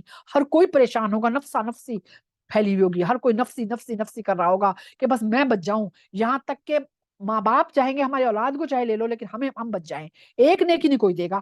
تو نیکی کمانے کا وقت کہاں ہے؟ آج ہے. آج ہم کتنی نیکی کما سکتے ہیں؟ میں تو کہتی ہوں چھوٹی سی چیز ہے السلام علیکم 10 نیکیاں مل جاتی ہیں. ہم نے تو سلام کو ہی کرنا چھوڑ دیا, لوگوں کو جاننے والوں کو ہی کرتے ہیں, انجان لوگوں کو سلام ہی نہیں کرتے. ہم لوگ کسی محفل میں جاتے ہیں تو بس جن سے ملے انہوں نے دیکھا سلام کر لیا, انجانوں کو نہیں کرتے. چھوٹی سی چیز بتائیں, نماز ہے, کتنا نماز تو خیر کفر سے ہمیں الگ کرتی ہے. یہ ساری چیزیں وہاں پر کوئی کسی کا بوجھ نہیں اٹھائے گا, سب اپنا بوجھ اٹھائیں گے. ہاں اگر یہاں ہم نے کسی کا حق مارا ہے تو اس کے گناہ پہلے ہماری نیکیاں اس کو دی جائیں گی.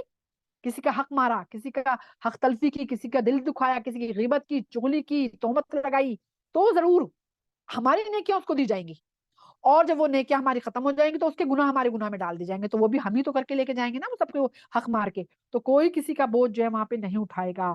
پھر تم سب کو تمہارے رب کے پاس ہی لوٹ کر جانا ہے, پھر وہ تمہیں تمہارے کیے کی خبر دے گا. وہ بے شک سینوں میں چھپی ہوئی باتوں کو جاننے والا ہے. اللہ تعالیٰ ہر چیز جانتا ہے, کیا چھپا سکتے ہیں ہم اللہ تعالیٰ سے. ہر چیز ابھی بھی ہم جو سوچ رہے ہیں نا, ہم میرے برابر میں بھی کوئی لگا بیٹھا اسے بھی نہیں پتا, اللہ کو پتا ہے. سبحان اللہ. اور جب انسان کو کوئی تکلیف پہنچتی ہے تو وہ اپنے رب کو اس کی طرف دل سے رجوع کر کے پکارنے لگتا ہے. یعنی کہ یہ تو ہم سب کو پتا ہے نا, جب ہمارے پاس کوئی پریشانی آتی ہے ہم فوراً تسبیح شروع کر دیتے ہیں پڑھنا, اور دعائیں اور استغفار اور تہجد تک پڑھنے لگتے ہیں. اور پھر جب وہ اسے اپنی طرف سے کوئی نعمت دیتا ہے تو وہ اس تکلیف کو بھول جاتا ہے جسے دور کرنے کے لیے وہ پہلے اللہ کو پکارتا تھا. یعنی کہ جب وہ ہم اللہ کو پکار رہے ہوتے ہیں تو جب وہ چیز پوری ہوتی ہے تو ہم کیا کرتے ہیں, جیسے جاب ہے, کسی کی جاب نہیں ہے مان لو, اب وہ لوگوں سے بھی کہہ رہا ہے اور اللہ سے دعا بھی کر رہا ہے. اللہ تعالیٰ کسی کے دل میں ڈالتا ہے, وہ کام کرتا ہے, پھر جاب لگتی ہے, تو ہم کیا کہتے ہیں دیکھو کیسا اس انسان نے میرے پہ کیسا وہ کیا ہے احسان, کے مجھے جاب دلوا دی. اللہ کو بھول جاتے ہیں کہ اللہ نے اس کے دل میں ڈالا ہے جو اس نے جاب دلوائی ہمیں.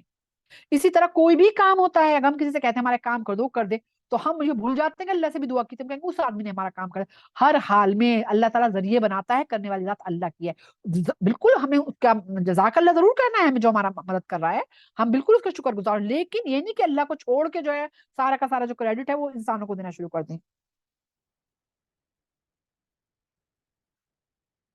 اچھا, اب وہ اللہ کے لیے شریک بناتا ہے تاکہ لوگ کو اس کی راہ سے گمراہ کرے. اے میرے نبی آپ کہہ دیجئے کہ تم اپنی ناشکری سے تھوڑا سا فائدہ اٹھا لو, بلا شبہ تم جہنم میں سے ہوں گے. یعنی کہ یا تو جو تم شکر ادا کرتے ہو لوگوں سے فائدہ اٹھاتے ہو کہ بس آپ ہی ہیں جو آپ میرا کام کر سکتے ہیں, آپ کے علاوہ کوئی کر ہی نہیں سکتا, آپ ہی میرے ڈاکٹر ہے تو کیا کہیں گے بس آپ تھے جو صحیح ہو گئی, میں تو میں صحیح نہیں ہو سکتی تھی, آپ نے مجھے دوا دے دی. تو یہ تھوڑے تھوڑے فائدے ہیں. اور اس کے علاوہ جو مزاروں پہ جاتے ہیں لوگ, تھوڑے تھوڑے فائدے لوگ دنیا میں اٹھا لیں, لیکن جانا تو اللہ کے پاس ہے نا, کرنے والی ذات اللہ کی ہے. اور میری ایک دوست تھی, تو ان کا یہی ہوا کہ وہ حرم میں دعائیں کر رہی تھی, اور وہاں پہ ان کے رشتے دار پیروں مزاروں پہ کر رہے تھے. اور جب وہ چیز پوری ہو گئی تو میرے سے کہنے لگی دیکھو اس مزار پہ چادر چڑھوائی تھی. میں نے کہا جو تم حرم جا رہی ہو اسے بھول گئی, یہی ہم کرتے ہیں, اللہ سے دعا کر رہے ہوتے ہیں اور جب وہ کام ہو جاتا ہے تو وہ نمازیں دعا شکر اللہ کا بھول جاتے ہیں. ہم لوگوں کو کہتے ہیں اس نے کروا دیا میرا کام. تو یہ چیزیں ہیں, ہمیں ہر حال میں اللہ کا شکر ادا کرنا چاہیے. کہ ایسا شخص بہتر ہے یا وہ جو رات میں سجدہ اور قیام کے ذریعے اپنے رب کی عبادت میں لگا ہو. اب یہاں پہ وہی آ رہا ہے کہ جو لوگ دن رات اللہ کی عبادت کرتے ہیں, رات میں اپنے بستر سے اٹھ جاتے ہیں, اپنی مطلب ان میں تہجد بھی ہو سکتی ہے اور فجر کا بھی ہو سکتا ہے کہ اٹھ کے اللہ تعالیٰ کی قیام اللہ کی عبادتیں کرتے ہیں, وہ لوگ بہتر ہیں. یا وہ لوگ بہتر ہیں جو اللہ تعالیٰ سے اس وقت تو مشکل میں تو اللہ کو پکارتے ہیں لیکن پھر اس کے بعد بھول جاتے ہیں. عذاب آخرت سے وہ بھی لوگ بہتر, یا جو مطلب رات کو قیام کرتا ہے اور عذاب آخرت سے ڈرتا ہے اور اپنے رب سے اس کی رحمت کی امید لگائے ہو. یعنی کہ وہ ہر حال میں اللہ تعالیٰ سے ہی امید لگاتا ہے, اور مدد کے لیے ضرور کہے گا وہ لوگوں سے کہ بھائی ہمارا کام کروا دو, لیکن یہ نہیں سوچے گا کہ یہ کروائے گا, دعا اللہ سے کرے گا کہ اللہ تعالیٰ اس کے دماغ میں ڈال دے. تو ہر چیز ہے مومن جو خوشی اور غم دونوں حال میں راتوں کو اٹھ کر نماز پڑھتے ہیں, قرآن کریم کی تلاوت کرتے ہیں اور عذاب آخرت کو یاد کر کے سجدے میں گر جاتے ہیں, تو وہ مومن اللہ کو پسند ہیں. وہ مومن پسند نہیں جو صرف مشکل میں ہی کرتے ہیں. اور اسی لیے ہمیں ابھی پیچھے حضرت یونس کا قصہ گزرا ہے نا, کہ جب اللہ تعالیٰ نے کہا کہ مچھلی کے پیٹ میں انہوں نے دعا کی, تو ہم نے اس لیے دعا سنی کیونکہ انہوں نے اچھے وقتوں میں بھی ہم سے دعا کی تھی. تو دعائیں زیادہ جب قبول ہوتی ہے ہم ہر وقت دعائیں کرتے ہیں. جب ہم ویسے تو پکارے ہی نہ اللہ کو, کبھی دعا کے لیے ہاتھ ہی نہ اٹھائیں, اور جب پریشانیاں صرف جب اٹھائیں تو تب دعا پورے ہونے کے, ویسے تو اللہ کے ہاتھ میں, اللہ بنا مانگے بھی دیتا ہے, لیکن ہر وقت ہمیں اللہ سے دعا کرنی چاہیے, اللہ نمازیں پڑھنی چاہیے. نفلی نمازوں کا میں ذکر کر رہی ہوں, فرض تو پڑھنے ہی پڑھنے ہیں ہر حال میں. اے میرے نبی آپ کہہ دیجئے کہ کیا جاننے والا اور نہ جاننے والا برابر ہو سکتے ہیں؟ بے شک عقل والے ہی نصیحت حاصل کرتے ہیں. یعنی کہ جو لوگ ہر چیز کو جانتے ہیں کہ کیا صحیح ہے اور کیا غلط ہے, کیا اخلاص ہے, وہ اور جو جانتے ہی نہیں ہیں وہ برابر ہو سکتے ہیں؟ نہیں ہو سکتے نا. تو اللہ تعالیٰ نے یہاں پہ وہی مثال دی. اب آگے ہم آیت نمبر 10 سے لیتے ہیں 21 تک. اے میرے نبی آپ کہہ دیجئے کہ اے میرے اہل ایمان بندو اپنے رب سے ڈرتے رہو. جو لوگ اس دنیا میں اچھے کام کریں گے انہیں آخرت میں اچھا بدلہ ملے گا اور اللہ کی زمین کشادہ ہے. اب یہ ان کے لیے کہا گیا ہے کہ کہیں پہ ایک انسان کو اچھے کام نہیں وہ کر پا رہا ہے, دین پہ عمل نہیں کر پا رہا ہے, تو وہاں پہ فرشتے ان سے پوچھیں گے آخرت میں جب کہ کیا تمہارے لیے زمین کشادہ نہیں تھی کہ تم وہاں سے ہجرت کر جاتے, وہاں چلے جاتے جہاں نیک لوگ تھے. لیکن دیکھیں آج تو بہت سے مسائل لوگوں کو مجبور ہیں ایسی جگہ پہ رہنے کے لیے جہاں پہ کفر اور شرک ہے. وہ دوسرے جگہ موو نہیں کر سکتے, دوسرے ملکوں کی نیشنلٹی کا بہت بڑا چکر ہے. لیکن کم سے کم ہم صحبت تو بدل سکتے ہیں نا. تو ہمارے ہاتھ میں نا, اگر ہم ایسی صحبت میں بیٹھ رہے ہیں جہاں شرک ہو رہا ہے, جہاں بدعت ہو رہی ہیں, جہاں گناہ کے کام ہو رہے ہیں, جہاں معصیت کے کام ہو رہے ہیں, تو وہاں سے ہم اپنی صحبت تو بدل دینا. اس محفل کو تو ہم چھوڑ سکتے ہیں نا, ملک نہیں چھوڑ سکتے, ہم تو وہ بھی نہیں کرتے.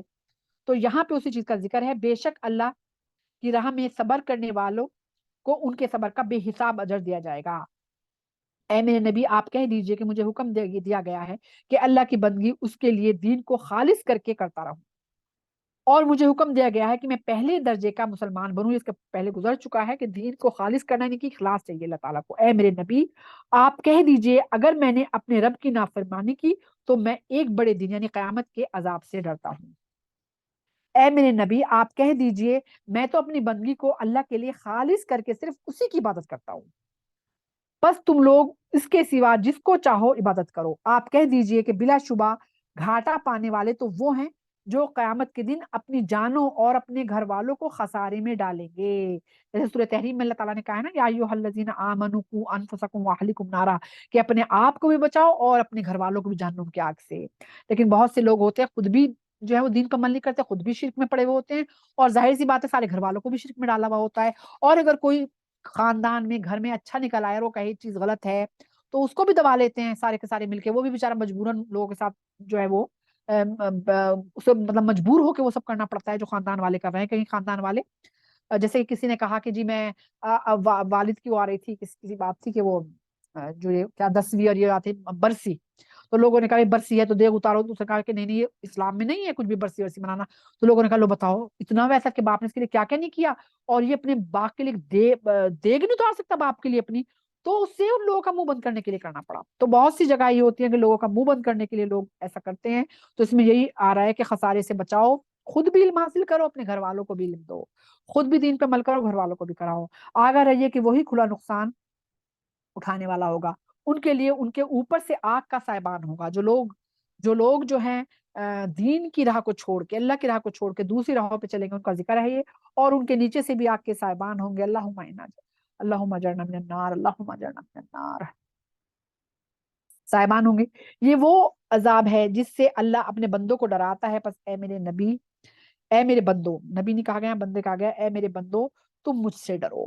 یعنی کہ لوگ تو دنیا سے ڈرتے ہیں نا, تو یہاں صاف کہہ دیا کہ اللہ سے ڈرو بس. اور جو اللہ سے ڈرتا ہے وہ دنیا سے نہیں ڈرتا, اسے وہی کرنا ہوتا ہے جو اللہ نے حکم دیا ہے. لیکن ہم بہت کمزور ایمان والے ہیں, ہم دنیا سے ڈرتے ہیں, اللہ سے نہیں ڈرتے کہ وہ کیا کہے گا, وہ یہ کہہ دے گا, وہ یہ کر لے گا, میں نے یہ نہیں کیا تو یہ ہو جائے گا. یہ تو ہر وقت ہمارے زندگی کا حصہ بن گیا.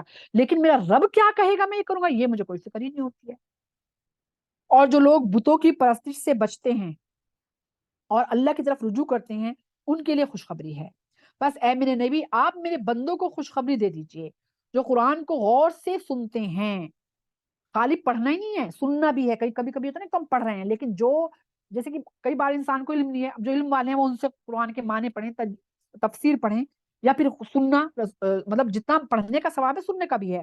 جو قرآن کو غور سے سنتے ہیں پھر اس کی بہترین باتوں کی پیروی کرتے ہیں, یعنی کہ صرف سنتے ہی نہیں ہیں بلکہ جو سن رہے ہیں اسے اپنی زندگی میں اپناتے بھی ہیں, اس کی پیروی بھی کرتے ہیں ان باتوں کی. خالی علم نہیں حاصل کرتے بس علم تو مل جائے ہمیں بس نہیں, بلکہ جو چیزیں اس میں بتائی جا رہی ہیں اس پہ عمل کرتے ہیں. یہی وہ لوگ ہیں جنہیں اللہ نے حق کی راہ دکھا دی, اور یہی لوگ عقل والے ہیں. اللہ تعالیٰ ہمیں بھی ان بندوں میں شامل کر لے جو قرآن کو صرف اس لیے نہیں پڑھتے, اس لیے نہیں مانے پڑھتے, اس لیے نہیں اس کو سمجھتے کہ صرف علم حاصل ہو جائے, بلکہ اس پہ عمل کرتے ہیں. اللہ تعالیٰ ہم سب کو اس میں شامل کر لے. تو کیا جن کے بارے میں اللہ کے عذاب کا فیصلہ ہو چکا ہے, کیا وہ جہنم میں جا چکا ہے, اسے آپ وہاں سے نکال لیں گے. اب یہاں پہ کہا جا رہا ہے کہ جس کا فیصلہ اللہ نے خود کر دیا ہے جہنم میں جانے والا, تو کون نکال سکتا ہے اس کو؟ کیا نبی بھی نہیں نکال سکتے اس کو وہاں سے؟ جب تک اللہ نہ چاہے نبی بھی سفارش نہیں کر سکتے. جب اللہ اجازت دیں گے نبی کریم صلی اللہ علیہ وسلم کو, تب آپ سفارش کریں گے. لیکن جو لوگ اپنے رب سے ڈرتے ہیں ان کے لیے جنت میں بالا خانے ہوں گے, جن کے اوپر بھی بالا خانے ہوں گے, جن کے نیچے نہریں جاری ہوں گی. سبحان اللہ, یہ اللہ کا وعدہ ہے. اللہ اپنے وعدے کے خلاف نہیں کرتا. یعنی کہ جو اللہ کے بتائے ہوئے راستے پہ چلیں گے ان کے لیے جنت میں بہترین بہترین محلات ہوں گے جن میں نہریں بہ رہی ہوں گی. سبحان اللہ سبحان اللہ. اللہ تعالیٰ ہمیں بھی انہیں شامل کر لے.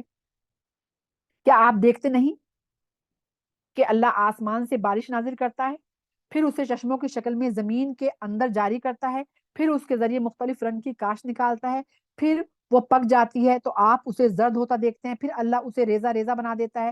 بے شک اس میں عقل رکھنے والوں کے لیے نصیحت ہے.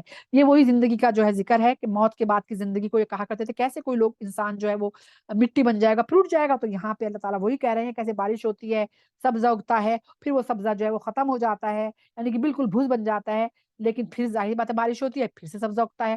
تو یہ اللہ کے ہاتھ میں ہے. اللہ تعالیٰ پھر سے انسانوں کو اسی طرح زندہ کرے گا.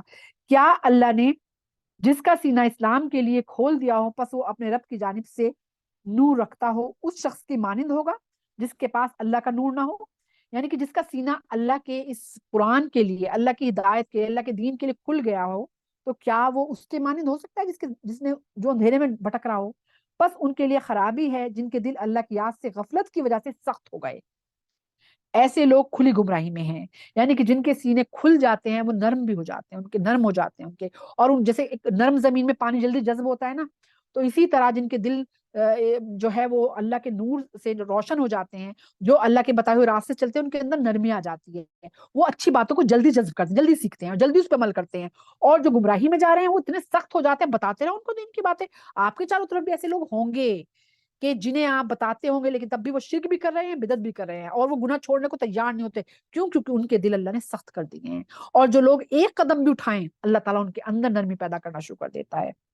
اللہ نے سب سے اچھا کلام نازل فرمایا, جسے کہا گیا نا احسن الحدیث, یعنی قرآن مجید کے لیے آیا ہے یہ کہ سب سے اچھا کلام اللہ نے نازل فرمایا, یعنی ایک کتاب جس کی آیتیں معنی ملتے جلتے ہیں, جنہیں بار بار دہرایا جاتا ہے. قرآن کو کہا بھی گیا ہے نا کہ اس کے معنی ہے کہ بار بار پڑھی جانے والی کتاب, جنہیں سن کر ان لوگوں کے بدن کانپ جاتے ہیں جو اپنے رب سے ڈرتے ہیں, پھر ان کے جسم اور ان کے دل نرم ہو کر اللہ کی یاد کی طرف مائل ہوتے ہیں. یہ قرآن اللہ کی ہدایت ہے. یعنی کہ سب کچھ ہمیں کس سے سیکھنا ہے؟ قرآن مجید سے سیکھنا ہے. سب کچھ ہدایت ہے, اور اس کے ذریعے جسے چاہتا ہے راہ حق دکھاتا ہے, اور جسے اللہ گمراہ کر دے اسے کوئی ہدایت نہیں دے سکتا. یعنی کہ جسے اللہ گمراہ کر دے اسے کوئی ہدایت نہیں دے سکتا. ظاہر سی بات ہے جو شرک کرتا ہے اسے اللہ گمراہ کر دیتا ہے. پھر جو اللہ کے ساتھ شرک کرنے لگتا ہے اسے قرآن میں بھی کچھ سمجھ میں نہیں آتا. جو لوگ اللہ کے شریک ٹھہراتے ہیں نا, جو مشرک ہوتے ہیں, اگر وہ قرآن پڑھتے بھی ہیں تو انہیں کچھ سمجھ میں نہیں آتا. پہلے اپنے آپ کو اخلاص کے ساتھ یعنی کہ خالص کرنا ہوگا, صرف اللہ کو ماننا ہوگا, تب یہ قرآن سمجھ میں آئے گا. کیا جو شخص قیامت کے دن بدترین عذاب سے اپنے چہرے کے ذریعے بچے گا اس کے برابر ہوگا جو جنت میں عیش کرے گا؟ یعنی کہ سوال کیا جا رہا ہے یہاں. اور ظالموں کے سے کہا جائے گا کہ تم جو کچھ کیا کرتے تھے اس کا مزہ چکھو.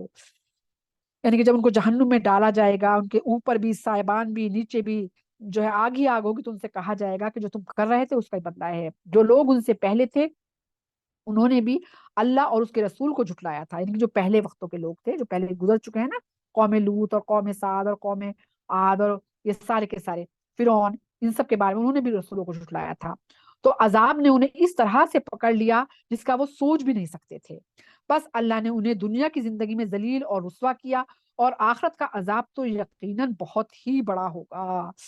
اللہ تعالیٰ بچا لے اس عذاب سے سب کو. کاش وہ اس بات کو جان لیتے, یعنی کہ دنیا میں بھی اللہ تعالیٰ کی طرف سے کس طرح ان کے اوپر عذاب آئے. سارا کا سارا ہم پڑھ رہے ہیں نا لگاتار مستقل قوموں کے اوپر کیسے عذاب آئے, جنہوں نے اللہ کی کتاب کو جھٹلایا, جنہوں نے رسولوں کو جھٹلایا, جنہوں نے اللہ کی وحدانیت کو جھٹلا کر شرک کیا, تو دنیا میں ذلیل و خوار ہوئے. کسی کو زمین میں دھسا دیا, کسی کے اوپر آندھی کی شکل میں جو ہے عذاب آیا, کسی کی صورتیں جو ہے مست کر دی گئی, کہیں پر پتھروں کی بارش کر دی گئی, کہیں مطلب اتنے عذاب آئے. اور آخرت کا عذاب تو پھر ان سے بھی زیادہ سخت ہوگا. اللہ تعالیٰ بچا لے سب کو آخرت کے عذاب سے. اور ہم نے لوگوں کی بھلائی کے لیے اس قرآن میں ہر طرح کی مثال بیان کی ہے. آپ دیکھیے اللہ تعالیٰ نے مکھی, مچھر, کس چیز کی مثال, بارش کی, تو پانی کی, کہ ہر چیز کے اللہ مثال دے رہا ہے کہ شاید کہ ہم سمجھ جائیں، شاید کہ ہم سمجھ جائیں.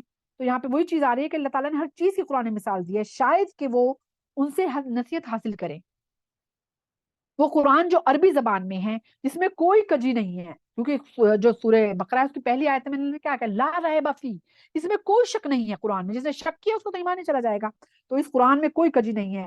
شاید کہ لوگ تقوی کی راہ اختیار کریں. یعنی کہ اس قرآن کو پڑھنے کے بعد اللہ تعالیٰ ایک ایسے شخص یعنی غلام کی مثال بیان کرتا ہے جس میں کئی جھگڑالو آدمی شریک ہیں، اور ایک ایسے شخص کی جو خالص ایک آدمی کی ملکیت ہے. کیا دونوں حالت میں برابر ہو سکتے ہیں؟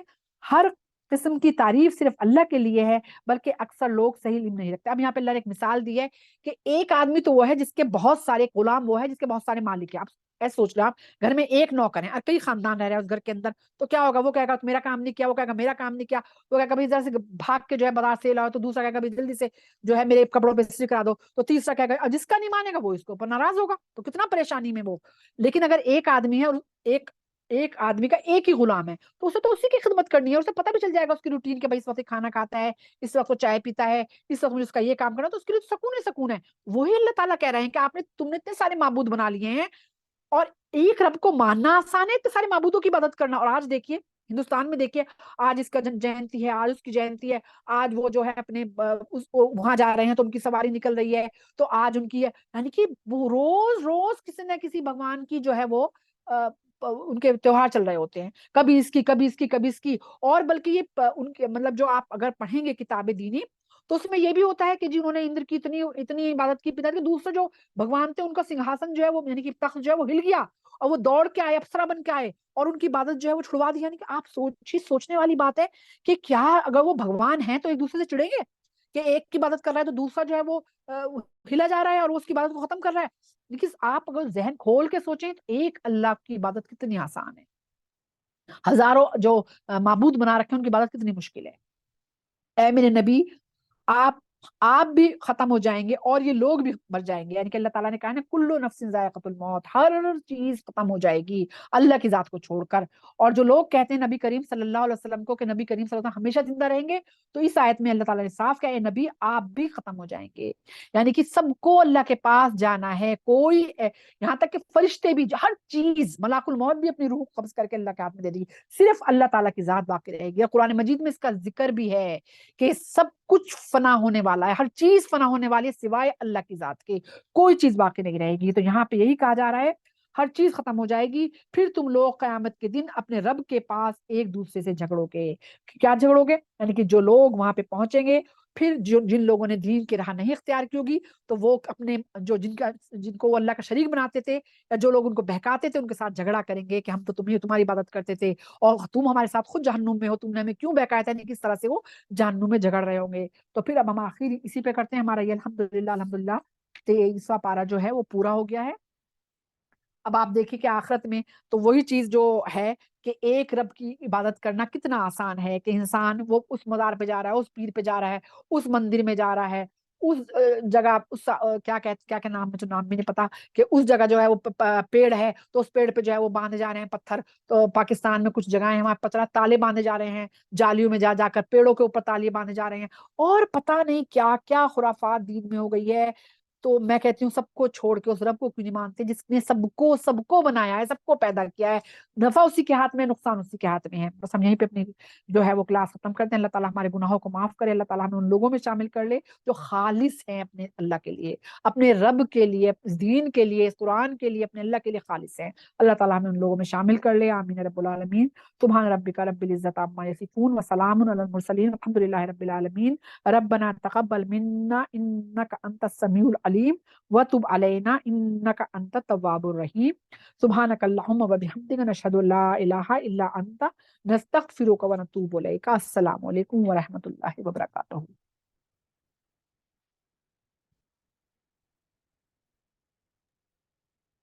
السلام علیکم باجی. وعلیکم السلام ورحمۃ اللہ وبرکاتہ.